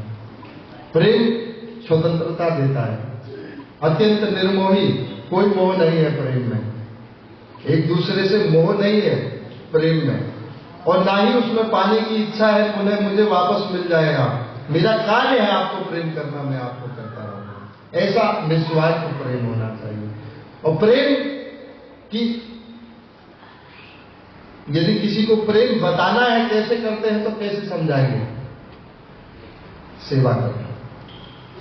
सेवा से प्रेम को दिखाया दर्शाया जा सकता है। प्रेम, ये प्रेम कुमार्थो महान, ये प्रेम सबसे महान है। और प्रेम एकमात्र ऐसी वस्तु है जिसको किसी साधना की आवश्यकता नहीं है। चैतन्य महाप्रभु कहते हैं चैतन्य चरितामृत में, ये बहुत सुंदर शब्दों में कहते हैं कि प्रेम अनित्य, कि ये जो प्रेम है ये नित्य सिद्ध है, साधो कभी न होए, प्रणता नाम शुद्ध चित्ते करोदय। ये भगवान श्री कृष्ण का प्रेम किसी साधना से उत्पन्न हो जाए ये संभव नहीं, किसी साधना से उत्पन्न हो जाए ये संभव नहीं। श्रवणता नाम शुद्ध चित्ते करोदय, सिर्फ भगवान के विषय में सुनने से ही ये जो कृष्ण प्रेम है ये अपने आप ही भीतर आपके जागृत हो जाएगा। और इन शास्त्रों को, क्योंकि इन शास्त्रों के द्वारा हम भगवान को जान सकते हैं, समझ सकते हैं। तो प्रभुपाद जी की अनुकंपा प्रेरणा रही जो हम इस श्रीमद् भागवत जैसे विशाल ग्रंथ को आज बोलने के भी कहीं लायक बन पाए, वरना समझने के भी लायक नहीं थे हम लोग कभी। उनकी कृपा से हम इसे समझने के लायक बने और आज बोल भी रहे हैं ये भागवत। और जब भगवान कृष्ण कृपा करते हैं तो वेद पुराण देते हैं ताकि हम उनकी सहायता से माया बुद्ध जीवे नहीं स्वतः कृष्ण ज्ञान कृष्ण कृपा केला दिया वेद पुराण। ये माया में जो मुक्त जीव है ये स्वयं कृष्ण को जान ले, ये संभव नहीं है। कृष्ण कृपा कीला दिया वेद पुराण, भगवान श्री कृष्ण कृपा कर कर वेद और पुराण देते हैं तो हम इनको समझ पाते हैं। गुरु की अति आवश्यकता होती है इसे समझने के लिए। गुरु भगवान की कृपा से प्राप्त होता है। गुरु सामान्यतः हमको प्राप्त हो जाए, शिष्य जाकर कहीं इस गुरु को ढूंढ ले, ये संभव नहीं है। गुरु ही जाकर शिष्य को ढूंढ सकता है। क्या शिष्य के पास ऐसा, उसके पास योग्यता है क्या? उसके पास ऐसा दिशा सूचक यंत्र है क्या? उसके पास ऐसा मापदंड है कि जाकर शिष्य खोज ले गुरु को? तो गुरु ही आकर शिष्य को खोजेगा। परंतु योजना सारी ऐसी बनती है कि जाकर शिष्य ने गुरु को खोजा, परंतु खोजता तो गुरु ही है शिष्य को, और गुरु भगवान की प्रेरणा से शिष्य खोजता है। तो ये जो कृपा है ये हमें प्राप्त होती है, ये शास्त्र हमें प्राप्त होते हैं। और प्रेम को समझाने का सिर्फ शास्त्र है, इसमें प्रेम है, इसमें भगवत पुराण नहीं है, भागवत पुराण है। ये भगवान के विषय में नहीं, इसमें भगवान अपने भक्तों की महिमा को स्वयं बोलकर बता रहे हैं कि मेरे भक्त मुझसे भी महान है। और भगवान स्वयं इसमें बार बार इस जगहों पर कहेंगे, अरे मेरी कोई स्वाधीन, मेरी कोई खुद की स्वतंत्रता तो है ही नहीं, मैं मेरे भक्तों के अधीन रहता हूँ। हम भक्त पराधीन, मैं अब मेरे भक्तों के अधीन रहता हूँ। मेरी कोई स्वतंत्र, स्वयं की कोई स्वतंत्र कोई अस्तित्व है ही नहीं। तो प्रेम का सूचक है, और प्रेम को समझाने के लिए इस भागवत में विशेष हर जगह पर प्रेम का ही निरूपण किया जाएगा। तो धर्म प्रोयोजिता कैकवत्र निर्मत्सरा नाम सताम, इस भागवत को सुनने वाला कैसा होना चाहिए? निर्मत्सरा नाम, निर्मत्सर कहते हैं ईर्ष्या, उसके अंदर कोई ईर्ष्या नहीं होनी चाहिए। सताम, सताम का अर्थ होता है भक्त, जिसके हृदय में भक्ति प्रकट होगी। निर्मत्सरा नाम सताम वेद्यम वास्तवम वस्तु अत्र शिवदम तापत्रय उन्मूलनम।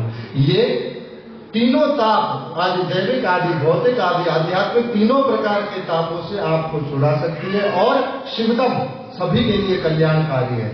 अत्र वस्तु शिवदम, सभी के लिए कल्याणकारी जो वस्तु है वो ये है। और फिर आशीर्वाद रूप में हमको क्या प्राप्त होता है? और इसी में दूसरे में ये साध्यो हृदय अवर उद्यते पृथ्वी ही शुश्रूषुभित तत्क्षणात्, इस भागवत को आपको करने का, सुनाने का, सुनने का मन हुआ है, साध्यो हृदय अवरुद्ध है। जितने अवरोध है, जितने बीच में ऑब्स्टेकल्स है, ब्रेकर्स है, वो अपने आप समाप्त हो जाएंगे। यहाँ बैठी हुई कुछ 4 माताएं पक्का ये कह देंगी कि मेरी इच्छा थी श्री भागवत में आने की, और कैसे ये योजना बनी मैं यहाँ पहुंची होंगी आपको बता दें कि मैं तो कैसे पहुंची मैं भी नहीं जानती। तो साध्यो हृदय अवरुद्ध थे, आपके मन में आया आपको भागवत सुनना है, आपके हृदय में ये इच्छा प्रकट हुई है, तो हृदय अवरोध जितने भी हैं, ऑब्स्टेकल्स जितने भी हैं, गति अवरोधक होता है ना जैसे, वो सारे अपने आप साइड कर देते हैं भगवान। तत्क्षणार्थ, थोड़े से समय, तत्क्षण उसी समय समाप्त कर देते हैं। और फिर सुख मुखाद अमृतम द्रव्य संयुतम। ये जो भागवत है, ये जब सुखदेव गोस्वामी के मुख से निकली है तो ये अमृत है। और सीधे नहीं, ये फल जो भागवत का रस का फल है, ये सीधा हमको प्राप्त नहीं होता है। ब्रह्मा जी ने चतुर्श्लोकी रूप में नारद जी को दी, नारद जी ने चतुर्श्लोकी रूप में व्यासदेव जी को दी, व्यासदेव जी ने सुखदेव गोस्वामी को सुनाई, सुखदेव गोस्वामी ने सूत गोस्वामी को, जब परीक्षित महाराज को सुना रहे थे तब सुनाई सूत गोस्वामी। यहाँ पर शौनक आदि ऋषियों को ये भागवत सुनाते हैं, तब हमको ये भागवत, ये मुख परंपरा से हम तक पहुंची है भागवत, मुख परंपरा से हमारे पास उपलब्ध हुई है भागवत। सीधा नहीं गिरा है कि विकृत हो जाएगा ये फल ये रस, ये नीचे मुख परंपरा से उतरता हुआ नीचे आई है। तो सुख मुखाद अमृतम द्रव्य सहितम पिबत भागवत रसमालम मुहुरो रसिका होगी भाव। रसिक जो होंगे वो इस भागवत को समझ पाएंगे। रसिक का अर्थ आप समझते हैं कैसे होता है? जो इस कथा में सदा डुबकी लगाकर बैठे रहते हैं भागवत में, रसिक और भावुक जिसके हृदय में भगवान प्रकट हुए, वो इस भागवत को सुनने के अधिकारी बनते हैं। तब फिर शौनक आदि ऋषियों ने 6 प्रश्न पूछे हैं कि सभी के लिए एकांतिक जो श्रेय है वो क्या होना चाहिए। सब जगह सब लोग हर प्रयास करते हैं, परंतु सभी के मानवों के लिए जो एकमात्र कल्याण है, एकांतिक श्रेय है, वो क्या होना चाहिए। तब इसके उत्तर में सूत गोस्वामी कहते हैं कि सभी के लिए भगवान अधोक्षजय, जो अहितु की भक्ति भगवान अधोक्षजय की यदि हम करेंगे तो वही भगवान श्री जो है अधोक्षय भगवान श्री कृष्ण। अधोक्षजय का अर्थ होता है अधोक्षय का इंद्रियों से परे, तो इंद्रियों से परे भगवान श्री कृष्ण, उनकी यदि हम भक्ति करेंगे तो वो सभी के लिए एकांतिक कल्याणकारी है। फिर शास्त्र बहुत है, मतांतर बहुत है, क्या करना चाहिए, क्या सुनना चाहिए, क्या नहीं करना चाहिए। कोई एक सीधा साधन आप हमें बता दीजिए जो सभी के लिए एक साथ कार्यरत हो जाए। तो कहा वासुदेव भगवत, सिर्फ भगवान वसुदेव की भक्ति, वासुदेव की भक्ति आप कीजिए, वही एकमात्र है। और फिर भगवान वसुदेव भगवान श्री कृष्ण ने जन्म जो लिया, उन्होंने क्या क्या किया, और भगवान श्री कृष्ण के जन्म का रहस्य क्या है, और फिर धर्म अंत में किसकी शरण में गया। तो दशम स्कंद में भगवान श्री कृष्ण के विषय में जो उत्तर है वो हम सुनेंगे ही। छठा धर्म कम शरणम गता, तो हमने आपको बताया भगवान दशम स्कंद में दूसरे अध्याय में कहेंगे फिरोधाय प्रविष्ट होकर भागवतम पुराणाय नमः। अब मैं इस भागवत में प्रवेश कर रहा हूँ, कहीं और नहीं जा रहा हूँ। तो धर्म में भागवत की शरण ली है। जिस भी दुनिया में एक व्यक्ति को धर्म के रास्ते पर चलना होगा उसको भागवत का अनुसरण अवश्य करना पड़ेगा। तो ये भागवत ने जो है, धर्म ने जो है भागवत की शरण ली है। तो इस प्रकार ये 6 प्रश्न पूछे हैं शौनक आदि ऋषियों ने। और सूत गोस्वामी कोई नाम नहीं होता है। सूता एक जाति होती है, जैसे कोई ब्राह्मण यदि क्षत्राणी अथवा शात्राणी ब्राह्मण यदि विलोम जाति में विवाह हो जाए तो उनसे जो संतान होती है उनको सूत जाति कहती है। इनको वेद पढ़ने का अधिकार नहीं होता है, परंतु पुराण की कथा ये कर सकती है। तो ये सूत गोस्वामी, और क्यों कहा था शौनक आदि ऋषियों ने कि बहुत से गुरुओं का आपने सानिध्य प्राप्त किया, क्योंकि ये सूत गोस्वामी व्यासदेव जी की गोद में खेले हैं। और रोमहर्षण सूता, इनके पिताजी रोमहर्षण सूता व्यासदेव जी के पुराणों के संकलन में साथी रहे थे। तो वहां रोमहर्षण सूता का भी आशीर्वाद प्राप्त किया है इस सूत गोस्वामी ने। और रोमहर्षण सूता का जब बलराम जी ने, आगे कथा आएगी कि बलराम जी ने किस प्रकार उद्धार कर दिया किनके से, और किस प्रकार तब बलराम जी ने ये आशीर्वाद दिया कि अब जो ये तुम्हारे पिता के पास जो ज्ञान था वो, और व्यासदेव जी के अंदर भी जो सारा ज्ञान है वो स्फुरित है, वो सब तुम में अपने आप भीतर आ जाएगा। तो और सुखदेव गोस्वामी के मुख से डायरेक्ट कथा सुनकर आए, सामने समीप में बैठकर बैठे। तो तीन गुरुओं का विशेष सानिध्य प्राप्त कर आ रहे हैं गोस्वामी। व्यासदेव जी के डायरेक्ट शिष्य है, और इतनी सेवा की व्यासदेव जी ने प्रसन्न होकर कहा जो ज्ञान मेरे हृदय में प्रकट है वो सारा ज्ञान तुम्हारे हृदय में प्रकट होगा, यह आशीर्वाद दिया व्यासदेव जी ने। और सुखदेव गोस्वामी से तो डायरेक्ट कथा, और बलराम जी से आशीर्वाद प्राप्त हुए सुख गोस्वामी है इस कथा को जो कह रहे हैं। तो अलग अलग कथाएं चल रही हैं। अब ये जो कथा है ये सूत गोस्वामी और शौनक आदि ऋषि संवाद है पहले स्कंद में, और दूसरे में तीसरा और चौथा स्कंद आगे प्रारंभ होगा, वो विदुर जी और मैत्रेय संवाद चलेगा। और इससे पहले नारद और सनक आदि ऋषि संवाद चलेगा। तीन संवाद है जो अलग अलग वक्ताओं के अलग अलग श्लोक हैं। तो जब ये उत्तर सारे के सारे दे दिए कि किस प्रकार हमको क्या करना चाहिए, कि भगवान अधोक्षजय की ही हमें भक्ति कर लेनी चाहिए, वही एक साधन है, तो पूछ लिया उन्होंने कि ये भागवत कब कहा और किसकी प्रेरणा से प्रकट हुई। सुखदेव गोस्वामी ने एक स्थान पर बैठकर भागवत कैसे पढ़ी सुनी बोली। वह परीक्षित महाराज ने एक छत्र राजा होते हुए भी पृथ्वी के क्यों मरणासन तक अन्न और जल का त्याग कर दिया। तो दो प्रश्नों का उत्तर छोटा है जिनको हम आज पूरा कर देते हैं, और फिर आगे का जो तीसरा प्रश्न है उसका उत्तर 12 अध्यायों में पूरा है। उसको करने के लिए 1-1.5 घंटा चाहिए। माताओं की सबसे सामने वालों के पैर सीधे हो गए।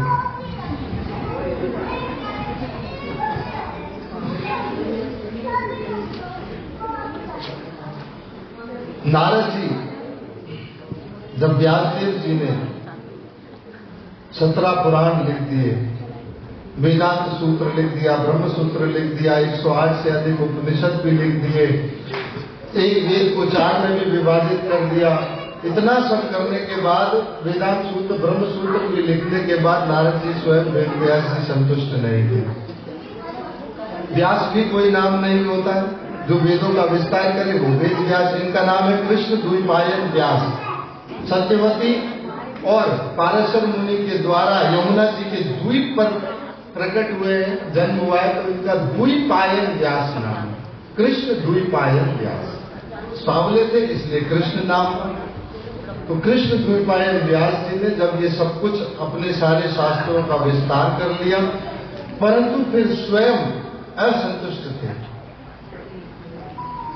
और विचार कर रहे थे कि मैंने कैसे एक वेद को 4 में विभाजित किया है, और 108 से अधिक मैंने उपनिषद लिख दिए, 17 पुराणों की भी रचना कर दी, ब्रह्म सूत्र भी लिख दिया, वेदांत सूत्र भी दे दिया, और इतना सब करने के बाद भी मैं स्वयं संतुष्ट नहीं हूं, तो इनको पढ़ने वाला कैसे संतुष्ट होगा। जब इनको लिखने वाला ही संतुष्ट नहीं है तो पढ़कर कोई कैसे संतुष्ट हो सकता है। तो व्यासदेव जी इस व्यग्र अवस्था में सरस्वती नदी के तट पर जाकर बैठे और ध्यान में अपने गुरुदेव का स्मरण किया। तो व्यासदेव जी के गुरु नारद जी प्रकट हुए वहां पर,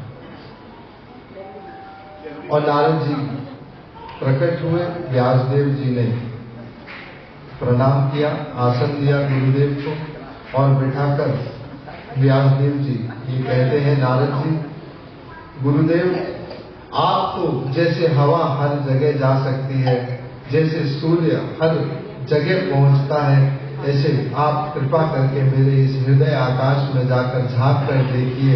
मैंने इतना सब विस्तार किया है इन शास्त्रों का, परंतु मैं स्वयं संतुष्ट नहीं हूं। नारद जी कहते हैं कि व्यासदेव जी, आपका कुल भी उच्च है और आप भगवान के वेदों के विस्तार के लिए अवतार, स्वयं भगवान के अवतार हैं और आपने जन कल्याण के लिए इन सब शास्त्रों को दिया भी है। परंतु वेद व्यास जी, आपके जो ये जितने शास्त्र हैं, इसमें भगवान के नाम का, भगवान के गुणों का गुणगान करना चाहिए। वहां मैं भोग का गुणगान करने लगा और मुझे देवताओं ने श्राप दे दिया कि जाओ शूद्र बन जाओ। मैं यहाँ धरती पर दासी पुत्र के रूप में मैंने जन्म लिया, परंतु मेरी कृपा मेरे ऊपर भगवान की ऐसी रही कि मैं जंगल में, मेरी माता रहती थी, कुछ समय कुछ ऋषि वहां पर, कुछ साधु महात्मा वहां पर चातुर्मास के अंतर्गत महीने, 4 महीने के लिए आए वहां पर और मेरी माता जी को उनकी कुछ सेवा, उनकी साफ सफाई की सेवा प्राप्त हुई। तो मेरे भाग वहां खुले, मैंने उन साधुओं का सानिध्य प्राप्त किया, उन गुरुओं के बीच में रहा मैं और मेरी माता उनकी सेवा में संलग्न रही थी। अब वो चतुर्मास पूरा हुआ, मेरे सारे महात्मा जाने लगे, मैं भी उनके साथ जाना चाहता था, परंतु वो मेरी माता का मैं मात्र एक सहारा था और मैं जा नहीं सकता था। भगवान ने क्या मेरे ऊपर कृपा की, मेरी माँ लकड़ी लेने गई, सर्प के डसने से उनकी भी मृत्यु हो गई। अब मेरे ऊपर कोई और जिम्मेदारी थी नहीं। ऋषियों ने मुझे भगवान का नाम प्राप्त करने का, नाम का उपदेश दिया और मैं फिर वो नाम जप करने के लिए वन में चला गया और वन में जाकर मैं तपस्या करने लगा और तपस्या करते करते नदी किनारे स्नान कर मैंने तपस्या की। गुरुओं का, साधुओं से प्राप्त, संतों से प्राप्त जो मंत्र है उसका मैंने उच्चारण किया। पेड़ के नीचे मैं बैठा था और फिर क्या हुआ, मेरे भीतर नारद जी कहते हैं कि भगवान मेरे भीतर प्रकट हुए और नारद जी स्वयं कहते हैं कि मेरा रोम रोम प्रकाशित होने लगा। भगवान मेरे चारों तरफ से तरंगायित होने लगे थे और मैं उस अपूर्व सुख का अनुगान कर रहा था। उस अपूर्व सुख का अनुगान करते हुए उस क्षण वो दर्शन मेरे भीतर से लोप हो गए भगवान के। तब नारद जी कहते हैं मैंने फिर प्रयास किया, मैं गया उसी नदी में पुनः स्नान किया, फिर आकर उन्हीं मंत्रों का मैंने उच्चारण किया, वही मैंने जप किया पुनः, परंतु इस बार मुझे भगवान नहीं दिखे।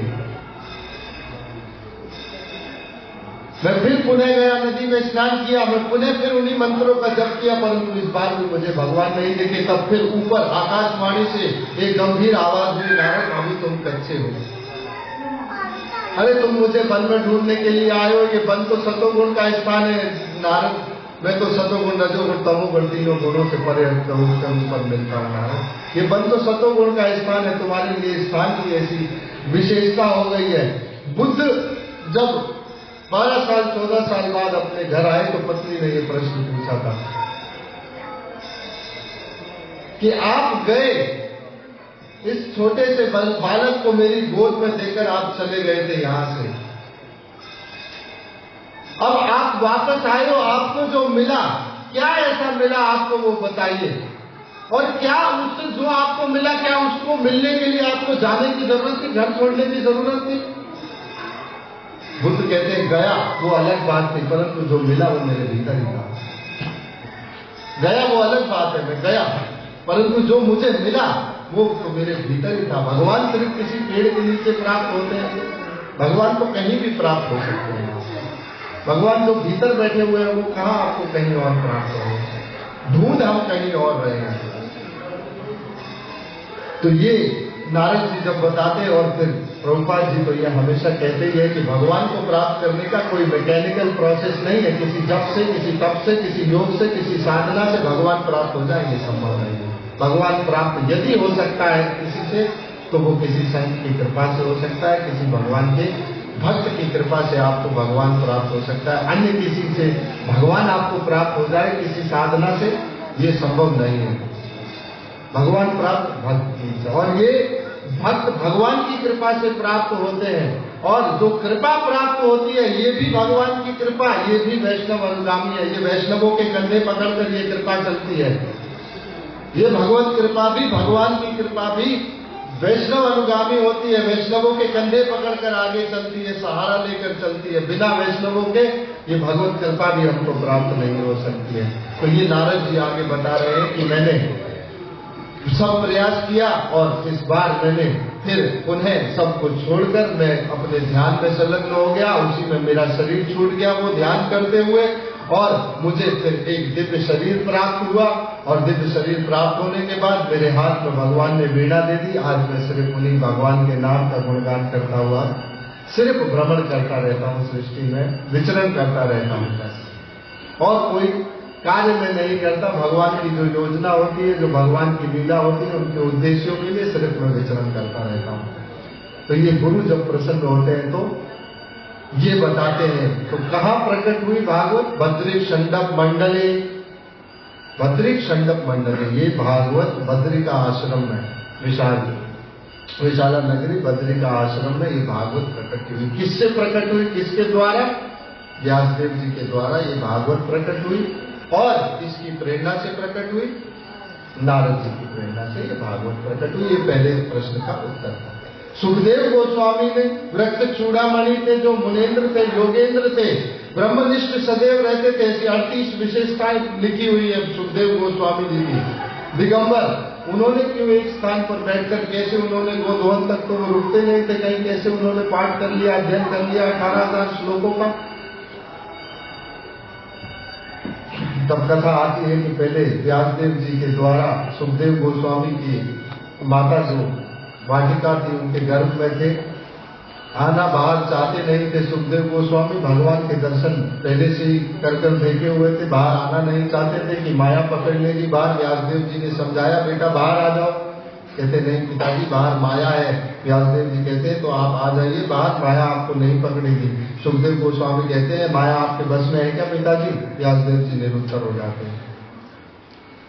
तब उस समय कालीन भगवान श्री कृष्ण इस धराधाम पर अपनी लीलाएं जो है उनका विस्तार कर रहे थे। व्यासदेव जी उनको कहते हैं, कृष्ण भगवान आते हैं और भगवान सुखदेव से कहते हैं बेटा बाहर आ जाओ, अपनी माता को और पीड़ा मत दो, बेटा सुखदेव बाहर आ जाओ।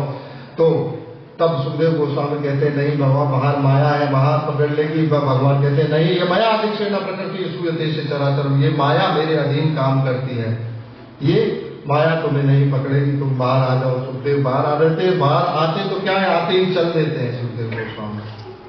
रुके ना पिताजी को देखा ना माता जी को। सावले सलों ने 12 साल 14 साल कुछ वर्षों तक तो सुखदेव गोस्वामी गर्भ में ही रहे, आते ही बाहर चल दिए और चलकर सीधा आगे जाने लगे। फिर कथा आती है कैसे सरोवर किनारे सुखदेव गोस्वामी जा रहे थे, व्यासदेव जी पीछे बेटा बेटा सुखदेव कहते हुए आ रहे हैं और ऐसे पर्वतों से इनसे टकराकर वापस आवाज ऐसे आ रही है जैसे उनको कोई चिढ़ा रहा हो कि कौन बेटा, किसको ढूंढ रहे हो तुम।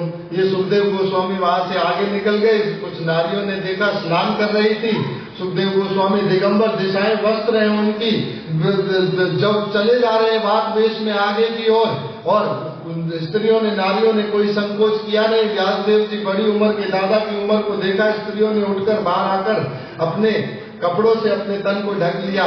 तब व्यासदेव जी कहते हैं कि बेटी, तुम तो मेरी पोतियों की उम्र के हो, मेरा पुत्र सावला सलोना नव युवक 16 साल का दिगंबर वेश में मेरा बेटा सुखदेव सामने की ओर जा रहा था, तुम्हें उसको देखकर जरा से भी संकोच नहीं हुआ?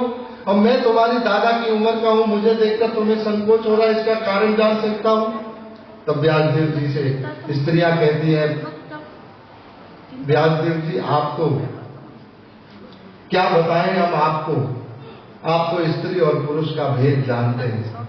अरे आपका बेटा सुखदेव तो स्त्री पुरुष का भेद तो क्या, पहाड़ पत्ते नदी पर्वत सब कुछ उसके लिए समान है। वो तो सभी में ब्रह्म को देखता है। उसके लिए तो हम क्या, स्त्रियां क्या, सरोवर क्या, नदी क्या, पर्वत क्या, पहाड़ क्या, पत्थर क्या, सब उसके लिए तो ब्रह्म ही है। तो हमने इसीलिए कोई संकोच किया नहीं। व्यासदेव जी समझ गए। व्यासदेव जी पुनः वापस आ गए। सुखदेव गोस्वामी जंगल की ओर चले गए और कुछ शिष्यों को व्यासदेव जी ने सोचा कि अब क्या किया जा सकता है। कुछ शिष्यों को कुछ भागवत के श्लोक सुनाकर और कहा कि जब सुखदेव गोस्वामी जहां भी आपको ब्रह्म आनंद में लीन दिखे वहां इन श्लोकों का आप पाठ कर दीजिएगा सिर्फ, तो जो होगा उसके बाद भगवान की इच्छा। इस समय इसी तरह से कुछ बैठे हुए ब्रह्मानंद में सुखदेव गोस्वामी को देखा और इन शिष्यों ने कहा, वरा पीड़म नट वरा बपू करणी हो करणी कारम। वरा पीड़ बहुत सुंदर मोर मुकुट पहना हुआ है उसने और मोर सुंदर उसकी मुस्कान है, ऐसा सुंदर जो है सांवला सलोना रंग है, घुंघराले उसके बाल हैं, ऐसा सुंदर है। सुखदेव गोस्वामी का ये सुनकर ब्रह्म आनंद टूट गया और सुखदेव गोस्वामी कहते हैं ऐसा सुंदर कौन है इस संसार में, ऐसा सुंदर भी कोई हो सकता है। परंतु फिर सुखदेव गोस्वामी कहते हैं सुखदेव यदि सुंदर है तो अहंकारी भी होगा। फिर पुनः अपने ब्रह्म आनंद में चले जाते हैं।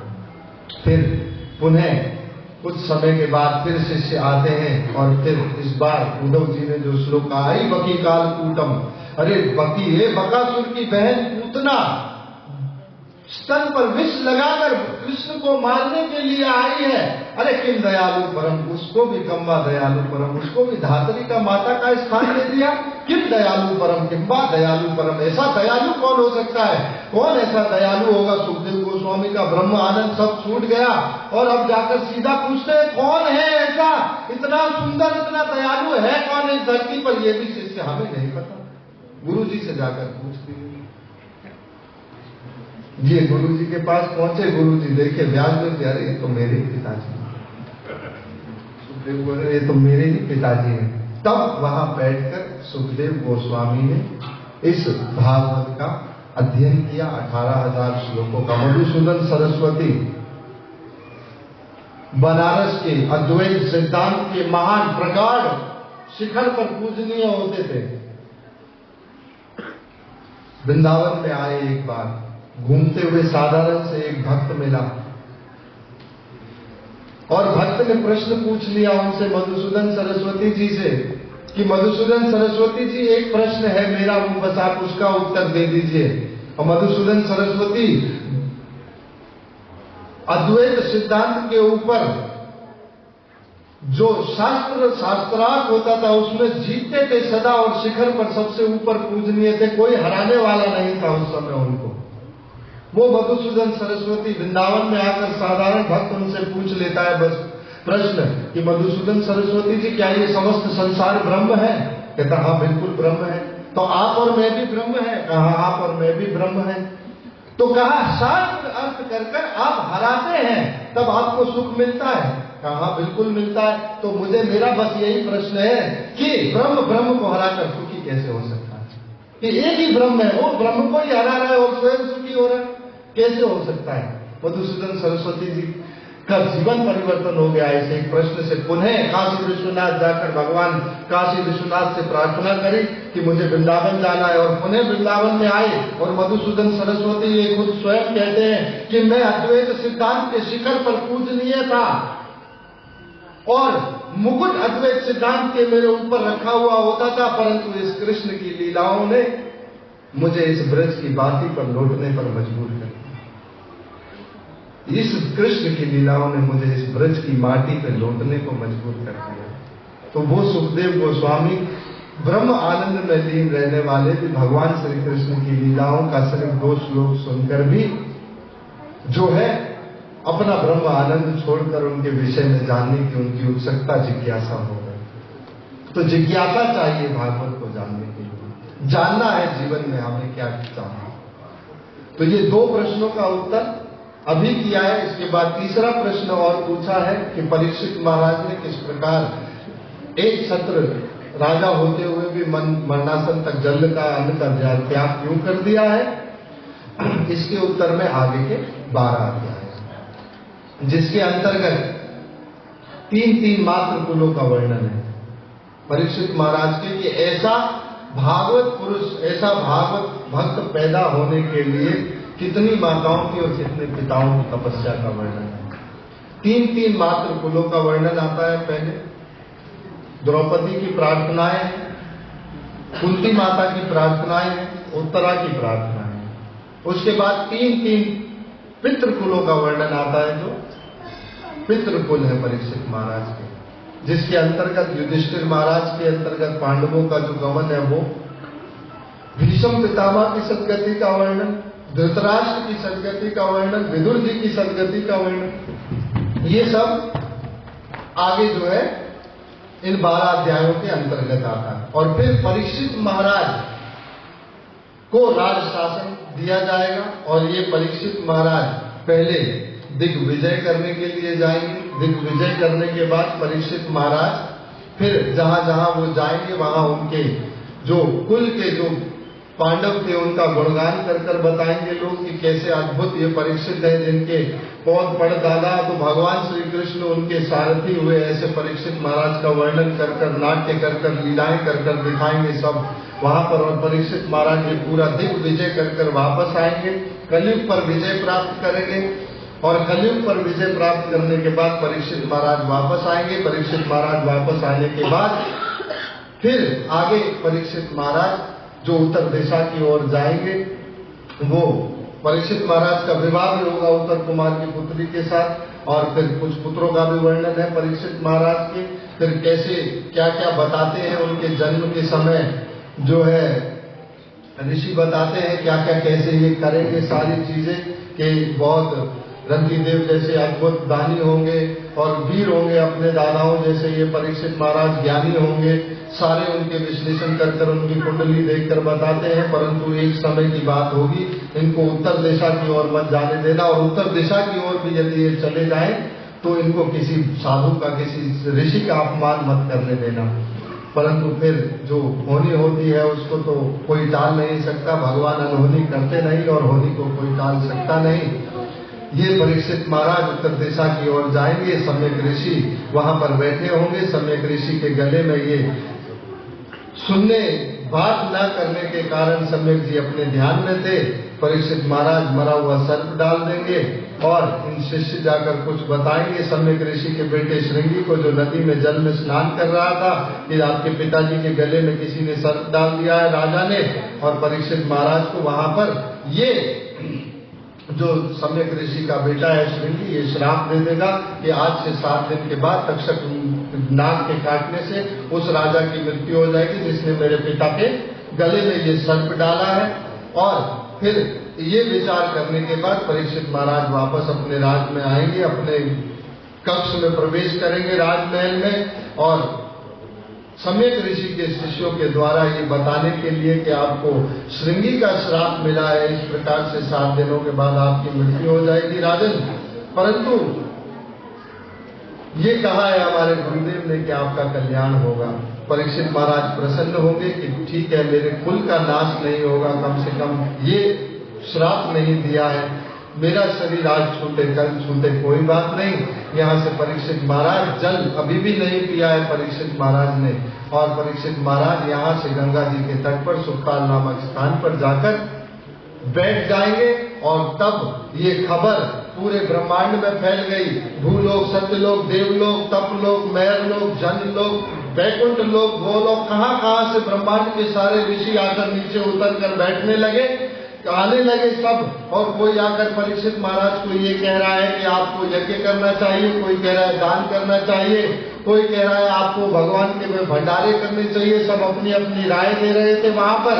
उतने समय में सावला सलोना सुखदेव गोस्वामी 16 साल की उम्र में, दिशाएं वस्त्र है, दिगंबर निर्वस्त्र होते हुए सीधा सावले सलोने घुंघराले बाल है, उस सभा में प्रवेश करते हैं।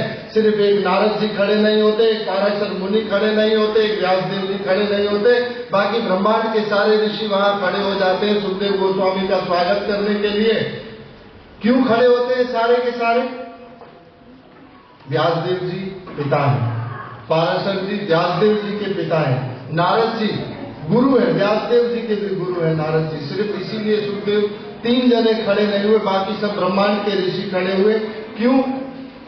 क्योंकि ब्राह्मण अपनी उम्र से बड़ा हो जाए ये संभव नहीं है। तत्व का ज्ञान उसके अंदर कितना अधिक है, इससे ब्राह्मण ऊंचा होता है। उम्र से ब्राह्मण के ज्ञान का आकलन नहीं किया जा सकता है। कैसा दिखता है, कैसा बोलता है, इस व्यासासन के अलावा कैसा है, उससे ब्राह्मण का ब्राह्मणत्व तो कभी साबित नहीं होता है। तत्व की बात वो कितनी करता है, उससे ब्राह्मणत्व उसका जो है सामने स्फुरित होकर दिखता है। तो इसीलिए सुखदेव गोस्वामी को सब लोगों ने व्यास आसन पर सर्वसम्मति से बैठाया, जबकि सुखदेव गोस्वामी के पिता व्यासदेव जी कथा लिखी है भागवत की उन्होंने, नारद जी ने भागवत दी है उनको, और पाराशर मुनि व्यासदेव जी के बेटे भविष्य को भविष्य वक्ता है, ज्योतिष के आचार्य है पाराशर मुनि। ऐसे सब होने के बाद भी सिर्फ सुखदेव गोस्वामी को व्यास आसन पर सबने बैठाया। क्यों? ब्राह्मण तत्व के ज्ञान से अपने अधिक ब्राह्मणत्व को अपने साबित कर पाता है।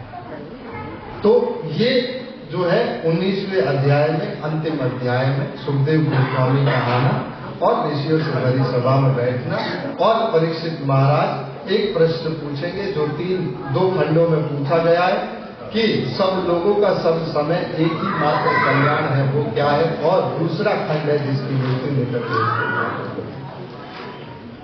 जिसकी मृत्यु निकट हो उसको क्या करना चाहिए? और सब लोगों का एक ही श्रेय जो है, अत्यंत श्रेय हो गया है। इसके बाद दूसरा स्कंद श्रीमद् भागवत का प्रारंभ होता है। इसमें कुल मिलाकर 10 अध्याय है। विषय हमने आपको बताया था दूसरे स्कंद का है साधन क्या है भगवान को प्राप्त करने का। तो 2 अध्यायों में प्रारंभ के में ध्यान है, उससे आगे के 2 अध्याय में हृदय की शुद्धि कैसे हो, हृदय पावन कैसे हो, निर्मल कैसे हो, पवित्र कैसे हो, इसका वर्णन है। 3 अध्यायों में आगे ब्रह्मा जी और नारद जी का संवाद है, और उसके आगे के जो 3 अध्याय हैं उसमें इस सृष्टि का थोड़ा निरूपण कर बताया गया है। अंतिम 9वें अध्याय में चतुर्श्लोकी भागवत ब्रह्मा जी को भगवान देते हैं, उसका वर्णन है। और 10वें स्कंद में 10वें अध्याय में अंत में भागवत के 10 विषय को बताया गया है। तो सर्ग विसर्ग स्थानम, सर्ग कहते हैं जो सृष्टि भगवान करते हैं, जीवात्मा 5 महाभूत जो भगवान ब्रह्मा को देते हैं उसको सर्ग कहते हैं। उससे जो सृष्टि विशिष्ट प्रकार की जो सृष्टि करते हैं, ब्रह्मा, देवता, पशु, पक्षी, योनिया, ये सब जो ब्रह्मा जी विशिष्ट आकृति प्रकृतियां की सृष्टि करते हैं, इसको विसर्ग बोलते हैं। स्थानम, ये समस्त ब्रह्मांड यदि भगवान ने ये सारा समाज बनाया है तो इसके लिए एक स्थान भी चाहिए। तो स्थान विजय, जिसका अंतर्गत फिर प्रियव्रत महाराज के अंतर्गत जो वर्णन आएगा उसका है 5वें स्कंद में। फिर सर्ग विसर्ग स्थानम, फिर पोषण, भगवान ने ये सब संसार स्थान बना के दिया है, जीव बनाए तो इनका पोषण भी करना है। फिर ऊती का अर्थ होता है कर्म वासना, कि कर्म वासनाएं जो है वो हमारी कैसे साथ जाती है। वासना का अर्थ होता है यही बैठे बैठे विचार करो गोलगप्पे का, मुंह में पानी आ जाए, इसको वासना बोलते हैं। यानी बहुत से जन्मों की वासनाएं हमारे भीतर इकट्ठी हुई है, इसी का, यानी कि सोचने से जो चीज हो जाए उसको वासना का एक भाव कह सकते हैं। तो ऊती कर्म वासना, कि कर्म की वासना जो है वो कैसे पूरी होती है।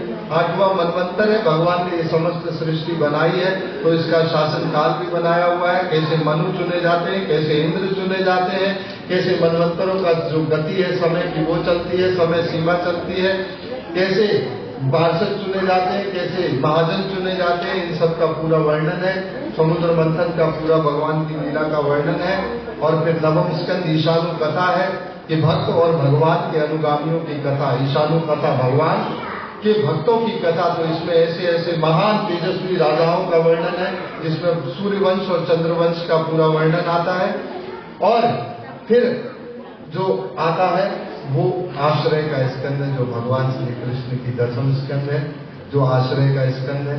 और निरोध जो चीजें हटा देनी चाहिए, जिन चीजों का कोई मतलब नहीं है, उसको मुक्ति 11वां स्कंद आता है, मुक्ति कैसे मिले इसका वर्णन आता है। तो ये 10 जो विषय हैं भागवत की, ये दूसरे स्कंद में, ये आपको कल इसका हम आपको पूरा का पूरा आगे जो कल हम प्रारंभ करेंगे, पहले स्कंद के जो अंतिम अध्याय, अंतिम जो प्रश्न पूछा है परीक्षित महाराज के कुल का वर्णन है, जिसमें ज्यादातर महाभारत की कथा चलेगी कल।